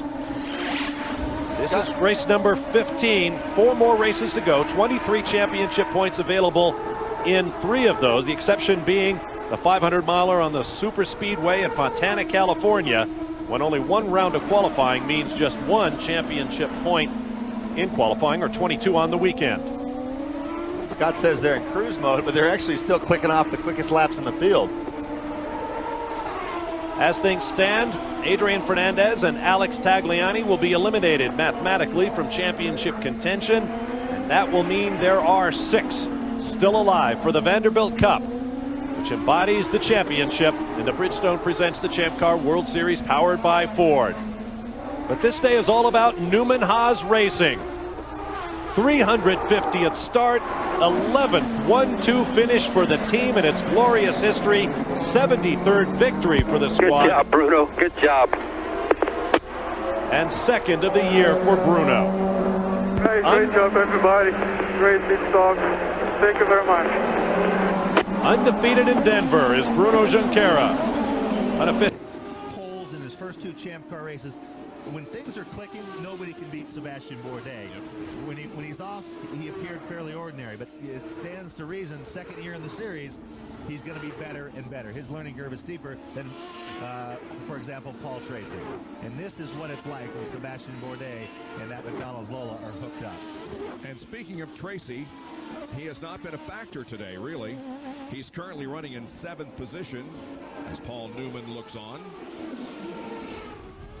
Tracy running in 7th position and has not led today. The 6 leaders have been Bourdais, who will have led 43 laps. Carpentier 16, Tagliani 6, Junqueira 5, Dominguez 1, and Wilson 1 lap. 6 leaders, 9 lead changes during the 72-lap event. I think the big loser on those pit shuffles were Justin Wilson and Paul Tracy. They were running 3rd and 4th before those leapfrogs started happening.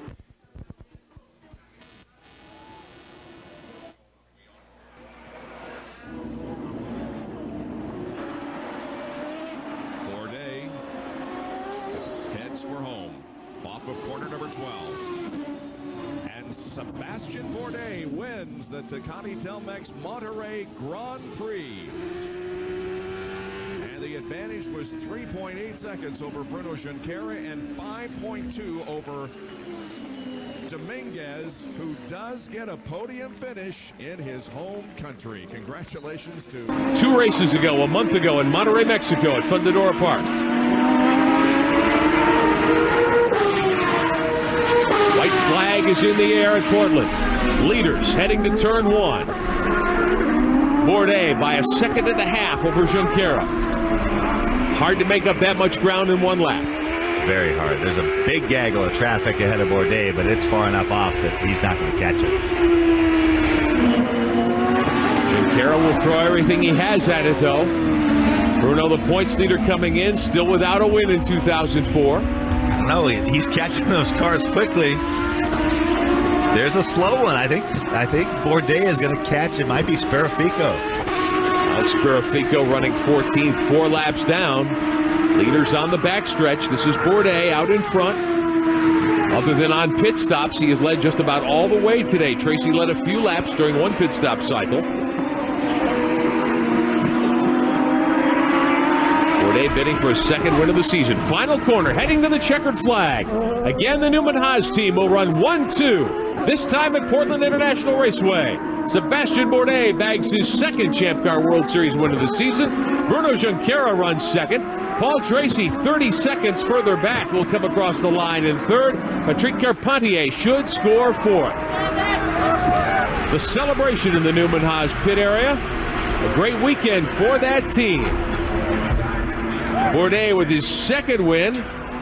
Junqueira will maintain the points lead, but the team still wants to go to victory lane. Not as excited down there. He's probably given back just enough to make it to the end. Coming to the white flag, Bourdais picks up the white flag here at Cleveland. The McDonald's number 2. Bourdais has dominated here today. Did not start on the front row. The 2 front row starters, Justin Wilson, the rookie, and Paul Tracy, the series champion, got together in turn 1 with a host of others. They crashed out early. Bourdais took over on the restart and has been out in front virtually all the way, other than the laps given up by going to pit road. And as we say, Bourdais still has 34 push-to-pass seconds left. He certainly won't need them on this final lap. Someone needs to tell him those aren't like your cell phone minutes. You can't carry those over to the next race. No rollover seconds allowed here. Last trip around this 2.106-mile circuit at Burke Lakefront Airport. Great move for the Champ Car World Series, announcing this weekend they have extended their contract with the city of Cleveland to run here at least 3 more years through 2007.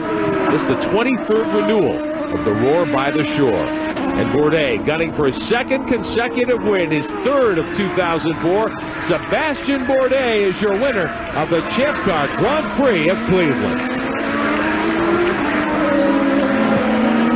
Not much to say about a great day like that for that team. No, really. I mean, that's something where I'm sure he spent a lot of time last night figuring out how am I going to get even A, stay up with Paul Tracy, B, get around he and Justin Wilson. All of a sudden, those challenges evaporated at the start. It was a cruise from there on out. Bruno Junqueira takes 2nd, the 3rd time this season that Bourdais has led Junqueira 1-2 to the checkered flag in the Champ Car World Series. Johnny in 6th despite that contact. Bourdais, meantime, has kept his nose clean all day long. He sure has. He was done a big favor when Wilson and Tracy basically took each other out of the running.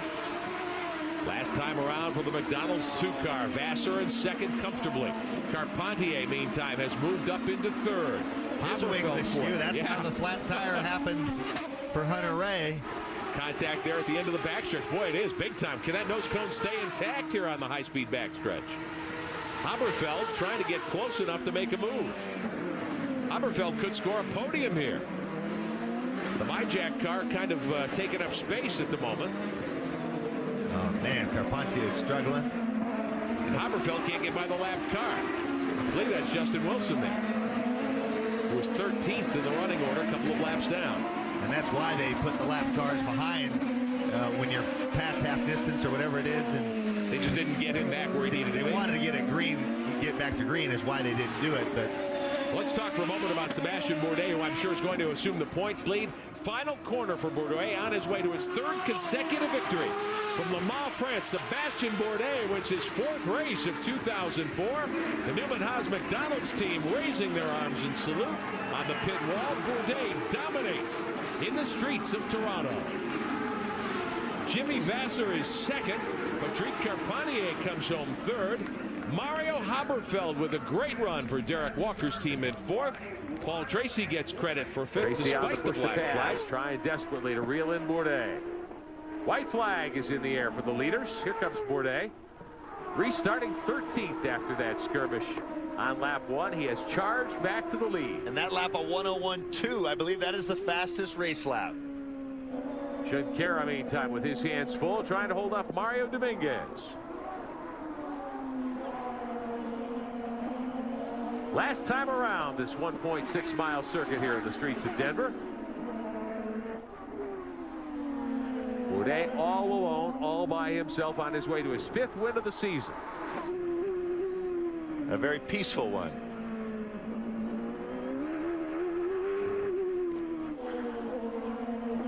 Watching Tracy.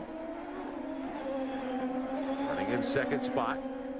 Junqueira has caught him, but Bourdais on a Sunday drive now through the streets of Denver. The Newman Haas squad taking a look at the monitors. Final corner. Fans are on their feet here in Denver. Sebastian Bourdais heads to the checkered flag from 13th to the lead. And Bourdais wins his 5th of the season. Tracy will come home 2nd. Junqueira over the line in 3rd. Dominguez gets 4th. A.J. Allmendinger headed to the stripe, and he will finish in 5th position. I think it's okay. It's just bottoming. Can I make it around? 5 guys. Radio traffic with Sebastian Bourdais and his team. As we watch Serbia on the alternate tires. Allmendinger runs 5th. Calvin Fish, what are you hearing? Well, I just checked in with Craig Camps, and he's down here just watching the race play out. Who's the engineer from Bourdais, of course. And I said, how do you interpret the rule? And he said, well, them stopping when they did, I believe they're within the rule, so they should be okay. So they're out of the race. They don't have no axe to grind other than the fact that AJ did take their man out. And Craig Camps believes he's okay with that rule. So we will see how it plays out. Bruno Junqueira has taken the white flag. Carpentier 7.5 seconds back. We have documented for you throughout the season the struggles of this team. 2nd in the championship, but unable to break through to victory lane for Junqueira this year. He has won races in this series before, many times. And it looks as though he's on his way to his 1st win of 2004 here today at Montreal. This would be his 6th career championship win, the Champ Car World Series, if he can hang on for the final half lap. For Newman Haas, it would be their 6th win of the season as well. The previous 5 at the hands of Sebastian Bourdais.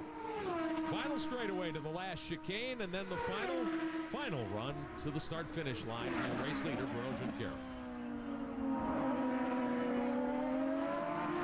Up through the gears for the final time, Junqueira heads to the checkered flag. Your winner. All right, Bruno. Good job, Bruno.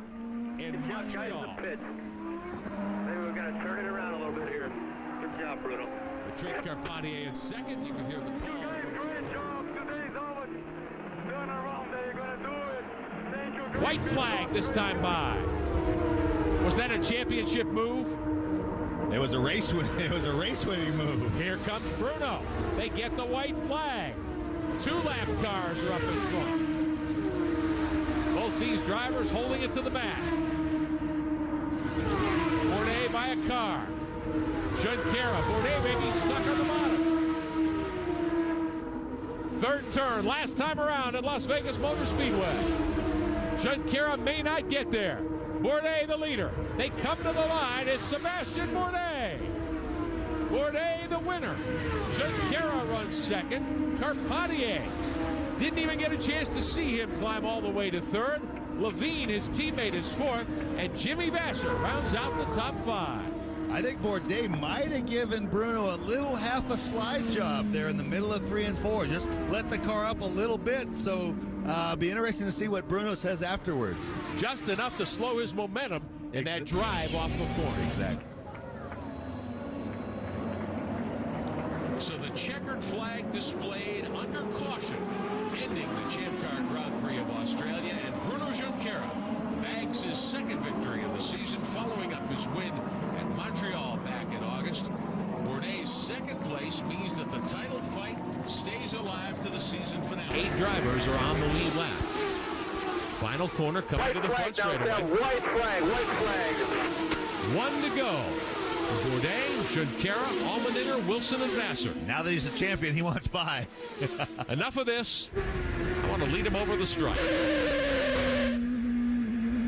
Looked like Michael Valiente dragging the brakes down into the first corner there at Derek Walker's 15. It was tag, actually. Was it Tagliani offline? There he is. There's Tagliani.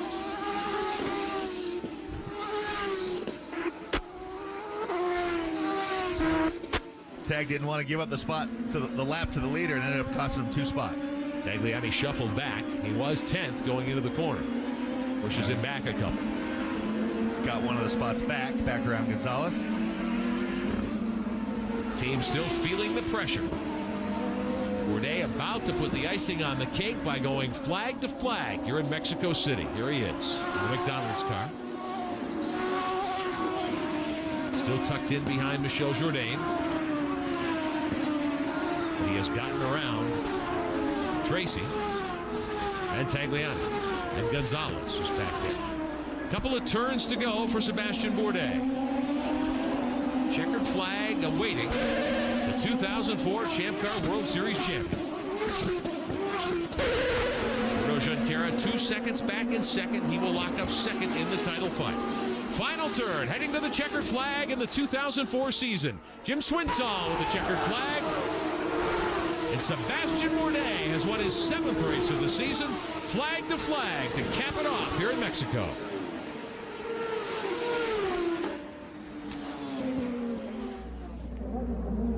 Celebration on pit road for the Newman Haas team as their driver leads all 63 laps here this afternoon at the Autodromo Hermanos Rodriguez.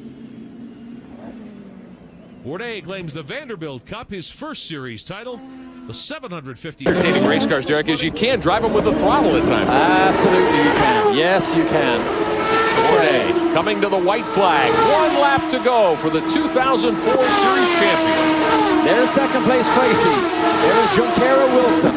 So in the brake zone for Wilson has looked very good over the last 3 to 5 laps. Can he close up here? Battling for third. Here's Wilson. He's moved to Sandisk number 9 to 4th spot. He's still about 5 car lengths behind Bruno Junqueira. Realistically, the back straight is the opportunity, probably the only one left. But he's got to be quick through here and the next left and right-handers. And he's not close enough. He is not close enough. You've got to be able to get off the corner better than the guy in front of you to make a move, especially on a slick street course like this. And on the last lap, Wilson again was the fastest car on the racetrack, even faster than Bourdais and Tracy. To the back straightaway, final time around the streets of Long Beach. Sebastian Bourdais, 7 wins in 2004 on his way to his first Champ Car championship. Bourdais about to open 2005 with the drive from outside row 2. Started 4th this afternoon. Coming to the stripe, J.D. Wilbur waves the checkered flag over Sebastian Bourdais, the winner of the Toyota Grand Prix of Long Beach. Bob Tracy checkers in second spot. We'll need that when we get to Monterey. Bruno Junqueira gets 3rd. Justin Wilson comes home 4th. Mario Dominguez 5th. Rookies Timo Glock and Ronnie Bremer finish 6th and 7th. There's Tracy alongside Bourdais. They congratulate each other. A.J. Allmendinger comes home in 8th spot for Roo Sport. Jimmy Vassar is 9th. There's Pacific Air Deuce, your race leader, Bruno Junqueira. White flag will be out this time by. Verdheim still hanging on to 4th. Wilson 5th. Bourdais up to 6th. Damata 7th. Ryan Hunter-Ray in the Briggs & Stratton 31, shuffled back to 8th. There's the white.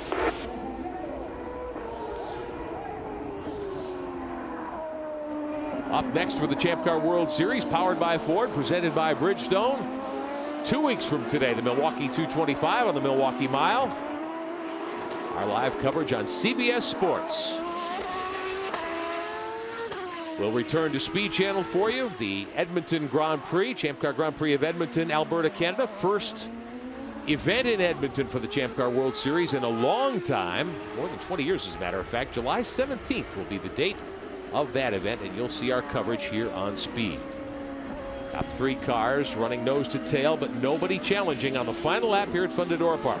Bruno Junqueira on his way to his first victory of the season, backing up a 3rd at Long Beach. This could well send him to the championship lead. No challenge from Andrew Ranger. There's the MyJack Tide 27. There's the Aussie Vineyards 15. Top 3. The last 3 winners here at Fundadora Park have won the championship. D'Amata, Tracy, and Bourdais. Maybe this is Junqueira's year. This has been a bellwether event. Final corner for Bruno Junqueira in the Pacific Care 2 car, coming to the stripe. And Hey, go on, guys. Had the horseshoe with you today, huh? Bruno Junqueira receiving applause from Paul Newman and his team, and the MyJack Tide Bunch celebrating a second. Can Wilson get onto the rostrum? Can he get on the podium? One more time. Stay with it. Oh, Wilson's going to have a go. I bet you he has a go here. White flag has been waved over the leaders. Bourdais leads Serbia by 0.5 of a second. Where can he do it? Where can he take the chance? Justin Wilson dogging Tracy. Oh, he is. This is for 3rd. Tracy in the Avalanche Bay Indycar car runs in 3rd spot. And remember, if Wilson sticks his nose in, Tracy better think of the championship. You can't have contact here, so you might let him go if he's brave enough to stick his nose in. Sebastian Bourdais, final few corners in front of him. Oriol Serbia on pace for yet another podium in relief of Bruno Junqueira. That's turn 10. This is where Tracy had the trouble in the brake zone earlier. Leader out of 12. Couple of corners to go for Bourdais. Top 4, nose to tail. About half a mile from home in Edmonton. Wow. Here comes Sebastian Bourdais for the victory in Edmonton. Serbia finishes 2nd. Uh-oh. 3rd spot to Tracy. 4th is Wilson. Dominguez comes on for 5th.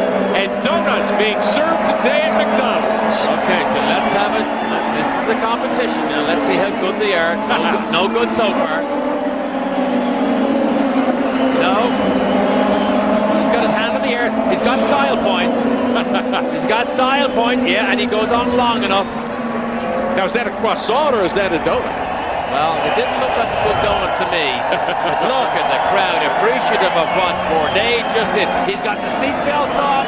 He is, whatever it was, when it came out and it was time to lay it down in qualifying, the good guys always just seem to find. One lap to go. J.D. Wilbur puts the white flag on display here in San Jose, and Bourdais just needs to keep it between the concrete walls, down to the chicane one more time.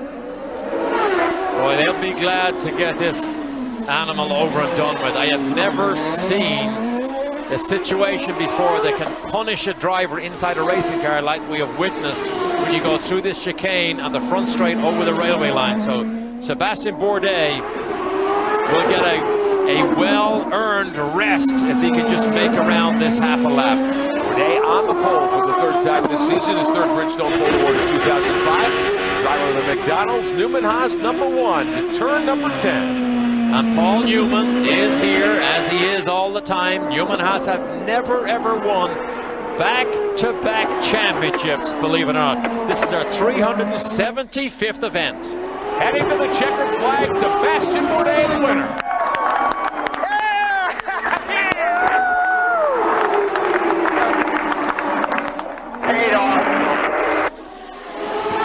Bourdais was his 3rd race of 2005. Tracy runs 2nd. Serbia gets 3rd.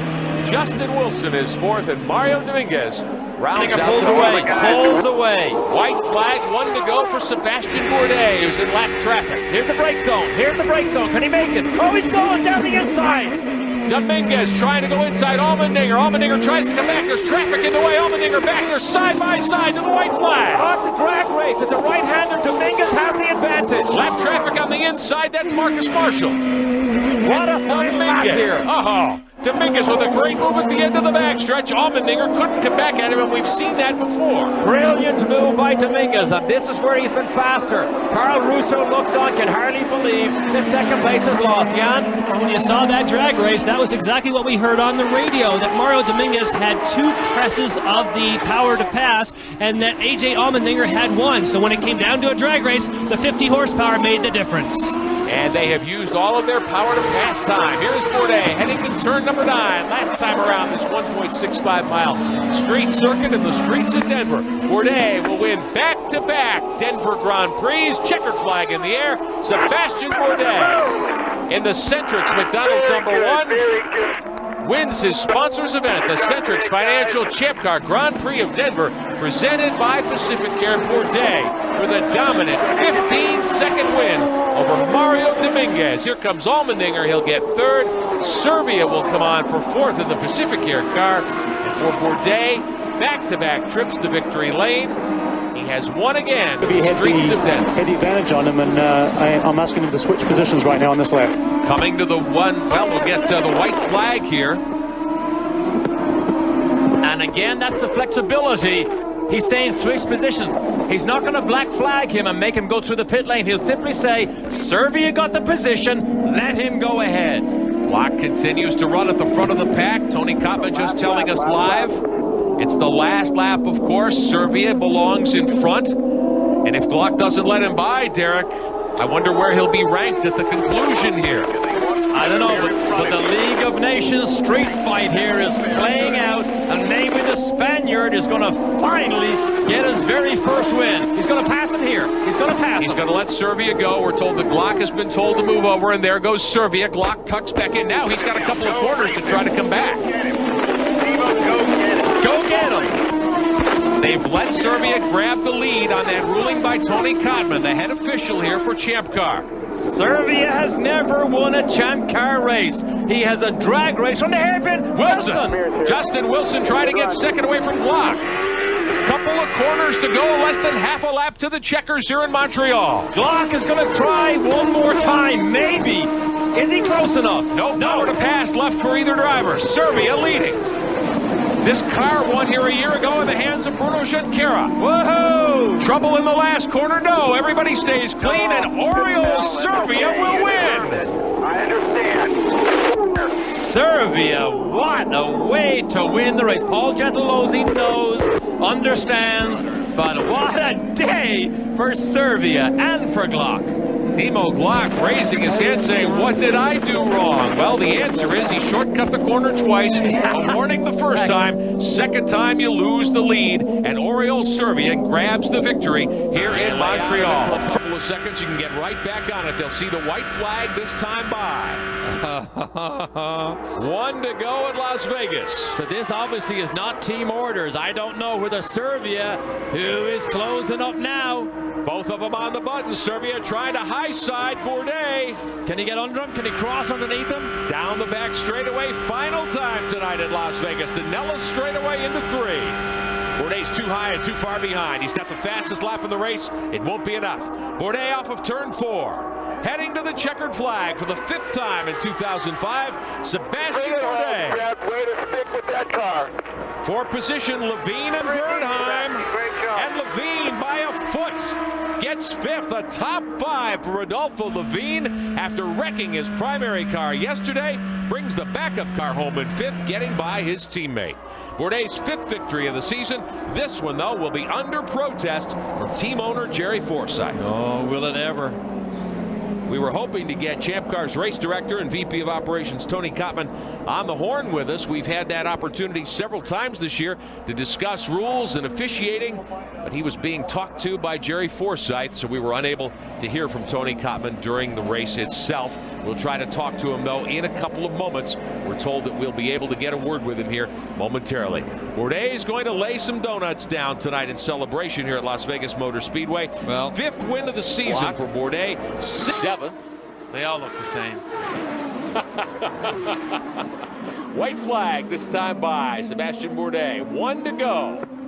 Bourdais about to become the 15th different winner in 15 of these Champ Car Grand Prix of Australia. There's the McDonald's #1. Season champion by taking the green here today. Second consecutive title for Bourdais from Le Mans, France. And if you think he just popped out of nowhere and people never heard of him, he came from the European Formula 3000 Championship, which is one of the most difficult of all championships to win. He won the Monaco round of the Formula 3000 race, which is the most difficult of all races to win. So Bourdais, who really would still like at least a test in a Formula 1 car because he believes he can prove Formula 1 people wrong. Many people over here believe the same thing, but there's still something in the back of his mind, a regret almost, that nobody in Formula 1 threw him in just to see how good he really was. But everybody over here in Champ Car believes one of the best that ever sat into one of these Champ Cars. His winning percentage has been unbelievable. 3 wins in his rookie season. Bunch of wins last year, on pace to win his 6th in 12 starts this year. Sebastian Bourdais has put together another terrific season on his way to his 2nd straight championship for the Newman Haas team. Couple of turns to go. Bourdais will see the checkered flag next time by. Tucked right up behind Andrew Ranger, who is on his way to a top 10 here at Surfers. Ranger had struggled all weekend, couldn't come to grips with the car on the racetrack at his first visit. He'll get 10th. Bourdais is your winner. Sebastian Bourdais, the 2005 Champ Car World Series champion, puts an exclamation point on the season with victory here at Surfers Paradise. And there is the people who spend endless hours taking the car apart. There's Kenny Seawick, right side of your picture. Craig Hansen, the engineer. Great run for AJ Allmendinger also in the Intel car to come all the way to the other side of the world and run that well. Bourdais the winner. Allmendinger gets 2nd. Vassar credited with 3rd. Bourdais will lay down some croissant in victory lane. And did you see Allmendinger stop? For some reason, I don't believe Roo Sports are going to be happy with their day. They have set the bar so high, as Jeremy Dale, the team president, said after qualifying, the boys are somewhat disappointed that they put a car on the front row and the 2nd row. So they have set the bar very high. That was Kenny Seawick on the radio to Sebastian Bourdais. White flag to Bourdais. Last lap of the race here at the Toyota Grand Prix of Long Beach for 2006. 32nd renewal of this great festival of speed. Austin Wilson on his way to 2nd. I'm sure that Roo Sport won't be satisfied also because AJ Allmendinger, the bright young American hope, his day didn't even last a full lap. He was behind the wall after the first turn incident today. But Bourdais leading Wilson by 13.5 seconds. He'll open up the season with a victory again for the 2nd straight year at Long Beach. Now, let's point out that Catherine Legg is 8th, and if she can bring that car home 8th, that would be the highest finish ever by a woman driver in Champ Car World Series history. Here's Catherine here. From 17th on the grid today, attrition has helped. A spin certainly set her back, but the team has done a great job. The Optium team for Catherine Legg, and she is on her way perhaps to an 8th today, but Sebastian Bourdais leads virtually flag to flag. Checkered flag in the air. Bourdais opens the season with a win for the McDonald's team. Good stops today, guys. The way we wanted to start this season out. That was what I would call a perfectly run race, and Catherine Legg. Safety car is in, turn 9, coming to the stripe. Sebastian got a huge jump. Bourdais is the leader. Dominguez 3rd behind Tracy. And everybody's on the button. Nobody's holding anything back. 4th spot belongs to Nelson Philippe, who's had his struggles tonight. But Bourdais lost a little time there. He lost some more. Bourdais having trouble with the front of the car. It's not turning. Paul Tracy might have a shot. Now remember, this is the high-speed part of the racetrack, one of the 2 around turn 4. It's a huge sweeper, but Bourdais gets a good jump. Tracy wiggles a little. Remember, Paul Tracy is the master when the tires are cold, but I have a feeling that was a temporary thing for Bourdais. He had lots of trouble getting the thing turned in. That's what happens. You pick up some pickup when you're behind a pace car for long periods. Sebastian Bourdais hoping to go back-to-back to open the 2006 Champ Car World Series season. He won at Long Beach. He's got an 0.8 of a second lead over Tracy. Dominguez 3rd, Philippe is 4th, Wilson up to 5th in front of Ranger. The Forsyth team, they know this one is all but over. And here comes Bourdais to the stripe. Sebastian Bourdais We showed them how tough we are today, fellas. Good job. Great job, Chip. Great drive. Bourdais comes home the winner. The Champ Car Grand Prix of Houston to the driver of the McDonald's car number 1. Paul Tracy runs second. The grip on a very low grip surface. So once again, the drivers are having a workout. There it is. You guys have filled the car up. It wasn't the case. You actually got enough fuel to go to the finish. Were you disappointed about something else in that final pit stop? No, as a matter of fact, Justin came in. He came in a lap earlier than Sebastian, and what you saw was a classic. We passed him. He passed us back on fuel strategy. We filled the car with enough fuel to get it to the end. Hopefully, we still got a lap to go. But Sebastian had a better fuel strategy than us. Well, he played it all the way to fumes. We'll see how it plays out now. Well, to play out well, hey, one quick thing. Tommy Lutz, we're riding with you, and Dave Kozar, congratulations on the kit. We'll see you next race. Tommy Lutz, that was Carl Russo touring. Tommy Lutz has had a benign tumour removed from the back of his neck before this weekend, so he's one of the crew guys not here this weekend.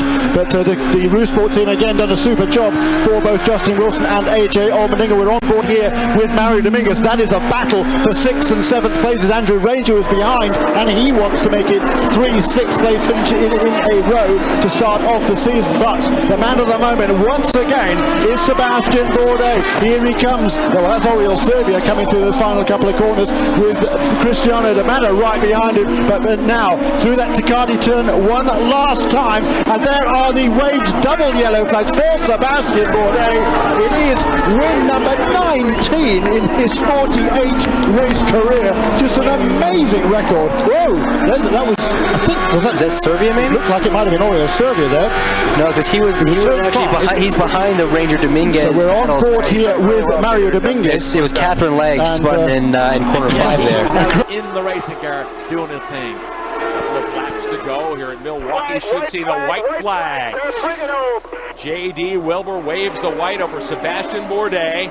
Philippe running 3rd behind Justin Wilson. This will be Bourdais' 20th career Champ Car World Series victory in his 4th season.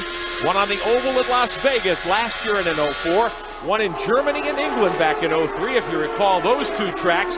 Bourdais with a fist in the air. Sebastian Bourdais opens the 2006 season with his 4th consecutive win. Guys, this one is for you, for Newman Racing, for the McDonald's team, because you guys made it.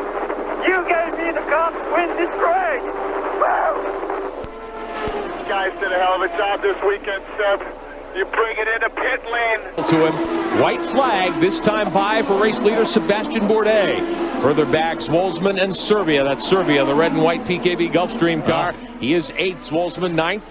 J.D. Wilbur and the crew on the flag stand. White flag in the air here at San Jose. There is Bourdais. 175 miles an hour down the front straight. 180 if you press the Cosworth power to pass, the extra boost. And Bourdais really has been in a class of his own pretty much all weekend here. Just has that special touch in this car. 2-time defending series champ, won the first race here a year ago, won the first 4 this year for the Newman Haas McDonald's team. There's a tendency, I think, to forget just how good this young driver is. Rarely makes a mistake, Derek Daly, on his way to his 5th win of the year. Now, this will be his 13th career Champ Car win from the pole. 5th all-time. He'll pass Michael Andretti. Checkered flag for Sebastian Bourdais. Flawless run for the McDonald's Newman Haas team. And Bourdais in car number 1 bags his 5th win of the season. Down to position for 6th position, Allmendinger. Allmendinger doesn't quite pass power. White checker finish in the Champ Car Grand Prix of Montreal. We're underway, 1 to go, and Bourdais leads him into turn 1.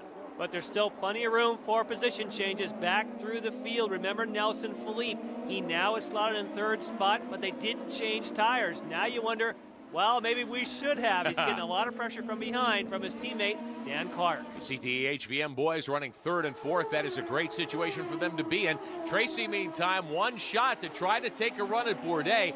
5th right now, being held down by Will Power. He got by Nicky Pastorelli off the restart.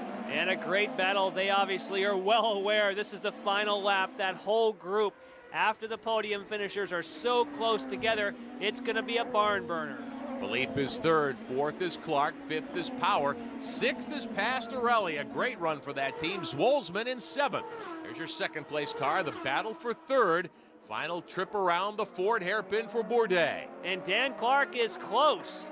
Dan Clark has got a possible opportunity at the podium, and they still fight it out for those spots behind. A lot of these guys have burned up all their Cosworth power to pass already. Bourdais pretty much headed to the checkered flag. Tracy second. Philippe holding back Clark as they battle for third. Back behind them, fifth belongs to Will Power. Here comes Wolzman. Zolzman comes to the inside. He tries to make a move, and Sebastian Bourdais does it finally in Montreal. And battling further back again, here comes Wolzman. He will get to the stripe first in front of Tagliani. Dominguez trying to get by Halen. Bourdais celebrating with some donuts, his 6th victory of 2006. Sebastian Bourdais wins the Grand Prix of Montreal. 3 car lengths over Bourdais. Hit the juice. Need to use it here. Last lap. Wilson's on the button. Bourdais is going to sell, and Bourdais jumps on the power to pass button as well. Wilson plays defense. He's watching the mirror. You can see his eyes. Two of the best here going at him. Last time around this 2.77-mile circuit. Key brake zone. There's the McDonald's team versus CDW. This is as good as it gets at the end of the season for the last race. Last lap, last race for a Lola. Wilson by a car length. Here comes Bourdais. He's going to try the inside. Wilson defends. Bourdais has room. Risky move. Risky move at the S's. Wilson makes his car wide. Bourdais on the inside. Oh, there's contact. Oh, pieces go flying. Bourdais clipped Wilson and took part of his wing off. You got to finish this thing. You still have one more application. Bourdais clipped Wilson to get the lead. Oh, there was contact. Bourdais got into Wilson, trying to bonsai him on the inside of the corner. Yes, he did. Down the inside, got it sideways in a slide. Looked like a bit of a Paul Tracy type move. And Bourdais keeps it straight, and he looks like he will be the winner. Now the question is, will there be any review of the pass? Because there was definitely contact and Wilson's in trouble. Wilson locks up the brakes, goes through the bus stop. Bourdais will scoot home. J.D. Wilmer and Jim Swinton with the checkered flags in hand on the front straightaway to close out the 2006 Champ Car World Series season. Sebastian Bourdais will be first under the checkered flag in Mexico City. Wow. What a race. What a move. What a champion. No indication from Champ Car Race Control that they're reviewing the pass by Bourdais. It appears that Bourdais has won his 7th race of the season. A last lap pass of Justin Wilson when there was contact. Parts flew after the contact. And Wilson, not impressed. Not impressed. I don't think that was malicious. I do not believe that was malicious. On the championship this year, he set himself in a good position. Well, I mean, these guys are just all over each other in that last corner. This is going to be it. They're going to have to get it done. Last lap.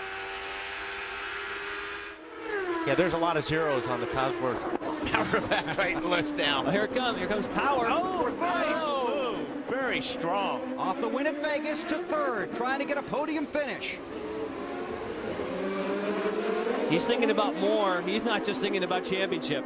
That was an aggressive move. Of course, that helps your championship. Fantastic after such a dominating performance in Vegas. So Power to third, looking ahead at Sylvia. Here comes Wilson, taking a look. Justin Wilson. He's there. Got him. Justin Wilson in the red and white machine. Tagliani in the red and black car. And it's Bruno Junqueira right behind them. 3 red and white cars and the black car in the middle. And Junqueira has a little power to pass left. The guys in front of him have none. So Bruno Junqueira may have a shot here. There's your race leader, Sebastian Bourdais, trying to go for the three-peat here in Long Beach. Started from the pole, has had an outstanding run. Disappointment a week ago, but not today. Sebastian Bourdais wins at Long Beach. Well done, Tim. Great drive. Well done, Car 1 team. And what a run for Serbia. There's your race winner, Sebastian Bourdais.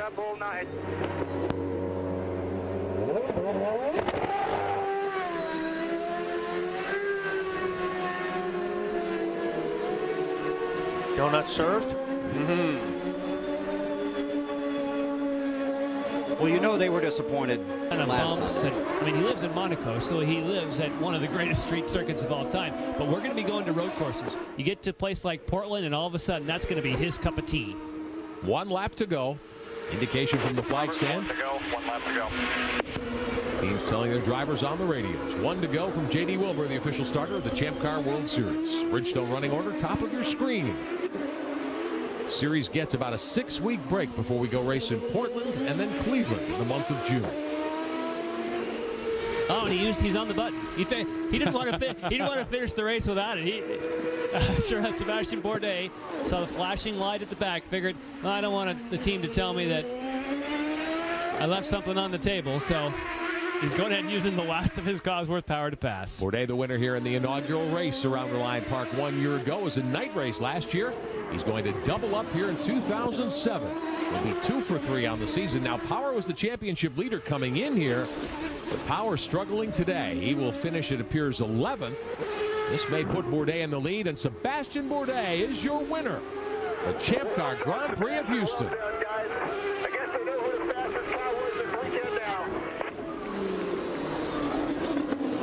Little trash talk about the ruling that put Power back on the pole after the penalty to Bourdais. Rahal runs second. Youngest podium finisher ever in Champ Car. As Rahal gets to the top 3 for the first time in his Champ Car career, running second today. Which is, wow, 2 years in a row. That's amazing. Working lap 102. Sebastian Bourdais closing in on Speedy Dan Clark there. Clark is 6th. Bourdais could end up in a situation where he would lap everyone but the top 5 here today at Portland. But a bit of advice, I would say don't bother trying to pass Dan Clark, because your teammate tried that earlier and had some trouble. So you know what, just hang there, collect your 100th win. Well, if Bourdais can close the deal, and he's half a lap from doing so here at Portland International Raceway, it would be the team's 100th win, his 26th. In his relatively brief Champ Car career, the 3 championships, the points leader in this year, 2007, will move Sebastian to a tie for 10th in the all-time Champ Car World Series win list with the 26. He'd be tied with the great Roger Ward, deceased a couple of years ago, if Bourdais can get the job done. Couple of turns from the checkered flag, with the driver of the McDonald's car number 1 from Le Mans, France, about to head home this week. Bourdais onto the front straightaway. Checkered flag is in the air. Sebastian Bourdais, the winner. Congratulations, Sebastian. Way to struggle through this weekend. It wasn't that easy, guys. Congratulations to everybody. Newman Haas Racing's 100th. The celebration on pit road camera. Dial, who runs in 12th position. One more lap, Seb. J.D. Wilbur from the flag stand, giving the drivers the single finger. 1 to go. Down into 1. There's the McDonald's car, Bourdais. The win by Bourdais should give him 193 points. 5.9 Wilson. Bring it home, Seb. And a comfortable lead. That is Alex Figge right in front of the 1 car. And when they say you have 5.9 seconds, bring it home, that means don't try and pass Alex Figge. That's how you interpret that one. He doesn't need to. Yeah. He's already done his fastest lap. They told him to use power to pass, get an extra championship point. So what? Stay behind Alex Figge. Who cares if it's 5.9, 4.9, whatever. Don't take any chances. Kenny Seawick on the radio, very wise. Couple of laps to go here at Rexall Speedway in Edmonton, Alberta, Canada. The Rexall Champ Car Grand Prix of Edmonton, 8th race of 2007. And for the 4th time this season, Sebastian Bourdais, the 3-time defending series champion, is headed to the stripe. Bourdais, 2 for 3 in Edmonton. He is your winner today. Congratulations, Sebastian. Congratulations, car 1, guys. Beautiful stops. He is the winner of the Rexall Champ Car Grand Prix of Edmonton. Pagenaud on his way to 4th. That should be enough to lock up the Canadian Triple Crown for Aussie Vineyards and the Team Australia boys. Will Power fails to finish today in 15th, but Pagenaud gets 4th. Rahal 3rd. His best finish since his runner-up spot at Houston in the 3rd race of the season. Bourdais wins his 4th race of the year and reclaims the championship lead in the McDonald's car number 1 for Newman. Kenny Seawick talking to Sebastian Bourdais, and boy, isn't that a sound you love to hear. And he's on the power to pass. You say, why? It's because bonus points. He knows how to get bonus points. He's waiting until the last lap of the race to see if he can put down a flyer. You get 1 additional point if you have the fastest lap of the race. CDW telemetry on Bourdais, car number 1. You see that quick? That was a 189. So that power to pass does the job, that's for sure. 18 seconds of time left, so he's got enough time to hit the button once more. Again. He'll use it on every straightaway because you get 18 seconds each time. He'll use it every straightaway. And let's see, normally this would be about 180. With that extra 50 horsepower, again, you got to be careful here. I mean, obviously, you get a lot more points for winning than you do getting the fastest lap. But if you get both, it's even better. Yeah, ending up in the weeds would not be how he'd like to wrap up the day. It's been a big week for Sébastien Bourdais from Le Mans, France. Races out of St. Petersburg, Florida. Trying to win his 4th consecutive Champ Car World Series title, on his way to his 5th win of the season. And it's really been an amazing run for Bourdais since 2003. Won a couple of races in that rookie season, and then in 04 he became the kingpin here. McDonald's team for Newman, Haas, Lanigan up on the wall to watch their driver bring it home today.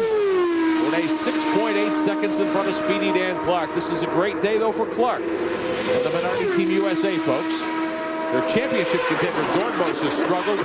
He'll end up 14th, 4 laps down. But their other driver, Clark, who is expected to be a prime contender this season, who's battled hard all year and really has had his problems. Clark looks like he'll come home second. But here's Bourdais, final turn, final time in 2007. And Road America, he's wanted a win here. He'll finally get one. The winner of the Generac Champ Car Grand Prix of Road America is Sébastien Bourdais. Great car today, Craig. Thank you. Fireworks going up to celebrate Bourdais' 5th win of the season, and he adds to his championship lead. Robert Dornbos, 2nd in the points coming in, ends up 14th, 4 laps down. A huge points day for Sébastien Bourdais. Last pit stop for Bruno, lap 48. As we work on lap 68, last time around. So presumably, if he could go 21 or maybe squeeze 22, he might be able to cash in. Bourdais, the race leader, 13 seconds to the good. The Newman, Haas, Lanigan, McDonald's team getting set for their 6th trip to victory lane in 2007 in the Champ Car World Series. Bourdais would put an even tighter grip on his 4th consecutive series championship, which would be a record setter. Remember last year when he won his 3rd straight, he tied the late great Ted Horn. He's the only drivers to have won 3 consecutive, what are now Champ Car World Series championships. Bourdais, last couple of corners.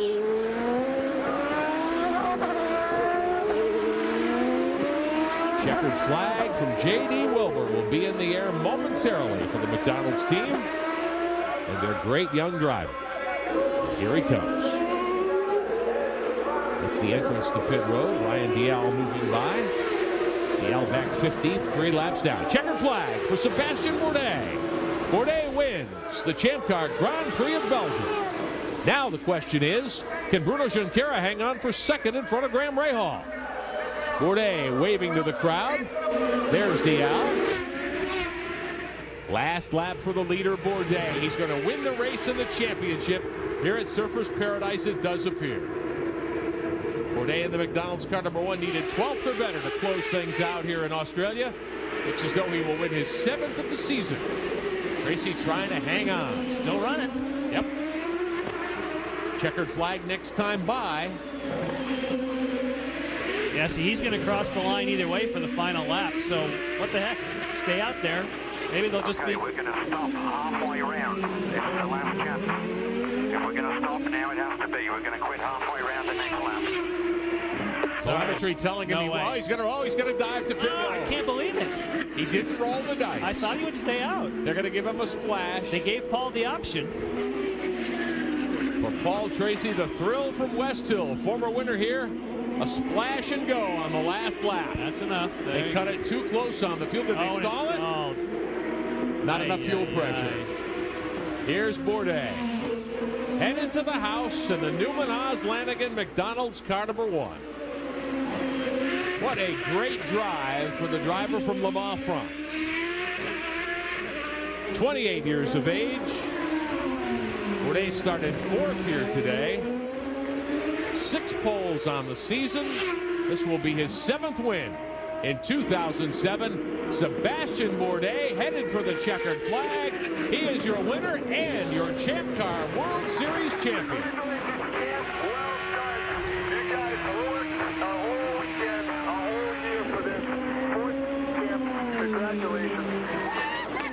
Four in a row for Sebastian Bourdais, Newman, Haas, Lanigan, and the McDonald's team led by Craig Hampson.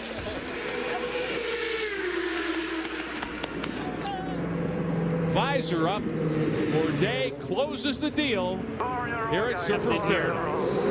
But Bruno Junqueira still has some left. Bourdais still the leader by 1.5 seconds over Power. 1 to go. The signal from J.D. Wilbur to the leaders. Servia and Power on the button. Rahal's on the button. Tracy's on the button.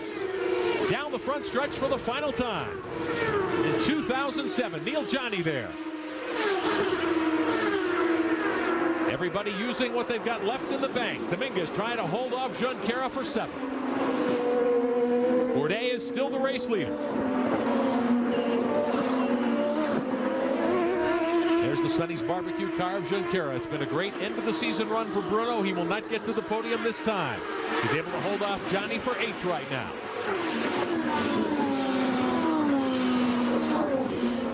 The gap between Sebastian Bourdais and Will Power was almost identical the last time around. So Will Power still has a little bit of power to pass left, but just amazing to me on this final lap that Sebastian Bourdais, who we thought could be a sitting duck, simply just drove away with less power to pass from Will Power. Now here's Power. He's got 12 seconds left in his power to pass bank. Bourdais held on to his. He's got 22 seconds left, so the scales have turned again. Bourdais into the Peraltada. Final time in the Champ Car World Series in 2007. Bourdais on his way to victory. Power has nothing left for him. Bourdais is going to close out his 4th straight championship. Jim Swinton waves the checkered flag trackside. The McDonald's team and Newman, Haas, Lanigan wins again in Mexico City. Congratulations, all you guys. Bourdais defeats Power. Servia gets to the podium for PKV. Rahal and Tracy round out the top 5 in Mexico. Nice job for Mario Dominguez, hanging on for 7th. Great run for that Pacific Coast Motorsports team. Certainly one of their best runs of the season. Their first year in Champ Car. This time by, it'll be the white flag. That podium finish you mentioned, 2nd back at Houston last year. And right now, Graham Rahal, he is going to end up leading 18 laps here if he holds on for this one. And a spin, that's a local right now at turn 10 with Ed Carpenter. They will not go full course yellow. Graham led 18 laps all of last year in his rookie campaign in Champ Car. He will become the youngest to ever win an IndyCar Series event if he can just get through about 7 more turns. And all he's trying to do right now is hit his points, turn in, apex, and exit of the turn, and do everything really textbook style. He's got a great gap right now between himself and Helio Castroneves, no longer looking in the mirrors, just looking forward and trying to do everything perfectly. Heading down towards where that local yellow is, he gets safely through. He's past the trouble area, so now, as he comes down through turn 12 into 13, he's going to say, hey, Pop, look at me. I'm going to win in my first IndyCar start out of turn 14. Here comes Graham Rahal. Say hello to a new star in the IndyCar Series. Rahal wins at St. Petersburg.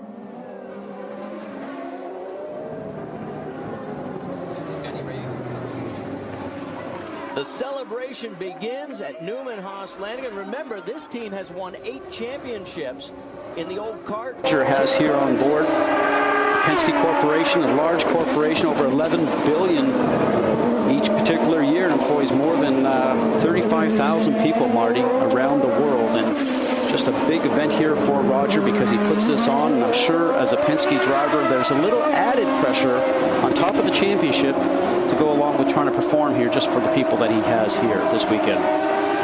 Right now, all eyes are on 30-year-old Justin Wilson. He's coming through turn 14, up towards the starter's tower and the start-finish line. where he will see the white flag. 1 lap, 2.12 miles on this Belle Isle racecourse. And Justin Wilson will win his first IRL IndyCar Series event. We told you he has 4 wins over in Champ Car.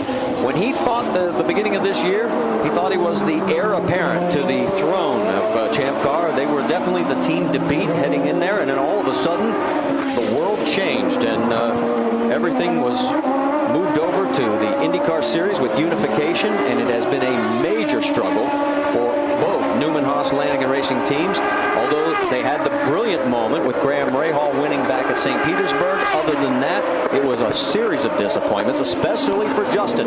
As we said, he finished 3rd at Edmonton. That was his best finish until right now, and he's just got a few more turns to go. He's heading for turn number 12. Remember, he was a Champ Car runner-up in 2006 and 2007, so this will certainly be sweet for him. And his wife, Julie, just had a child earlier this year, so some special times here for him this year. He'll be the 9th different winner this season, the 5th first-time winner, and here he comes for the checkered flag. Justin Wilson wins at Belle Isle.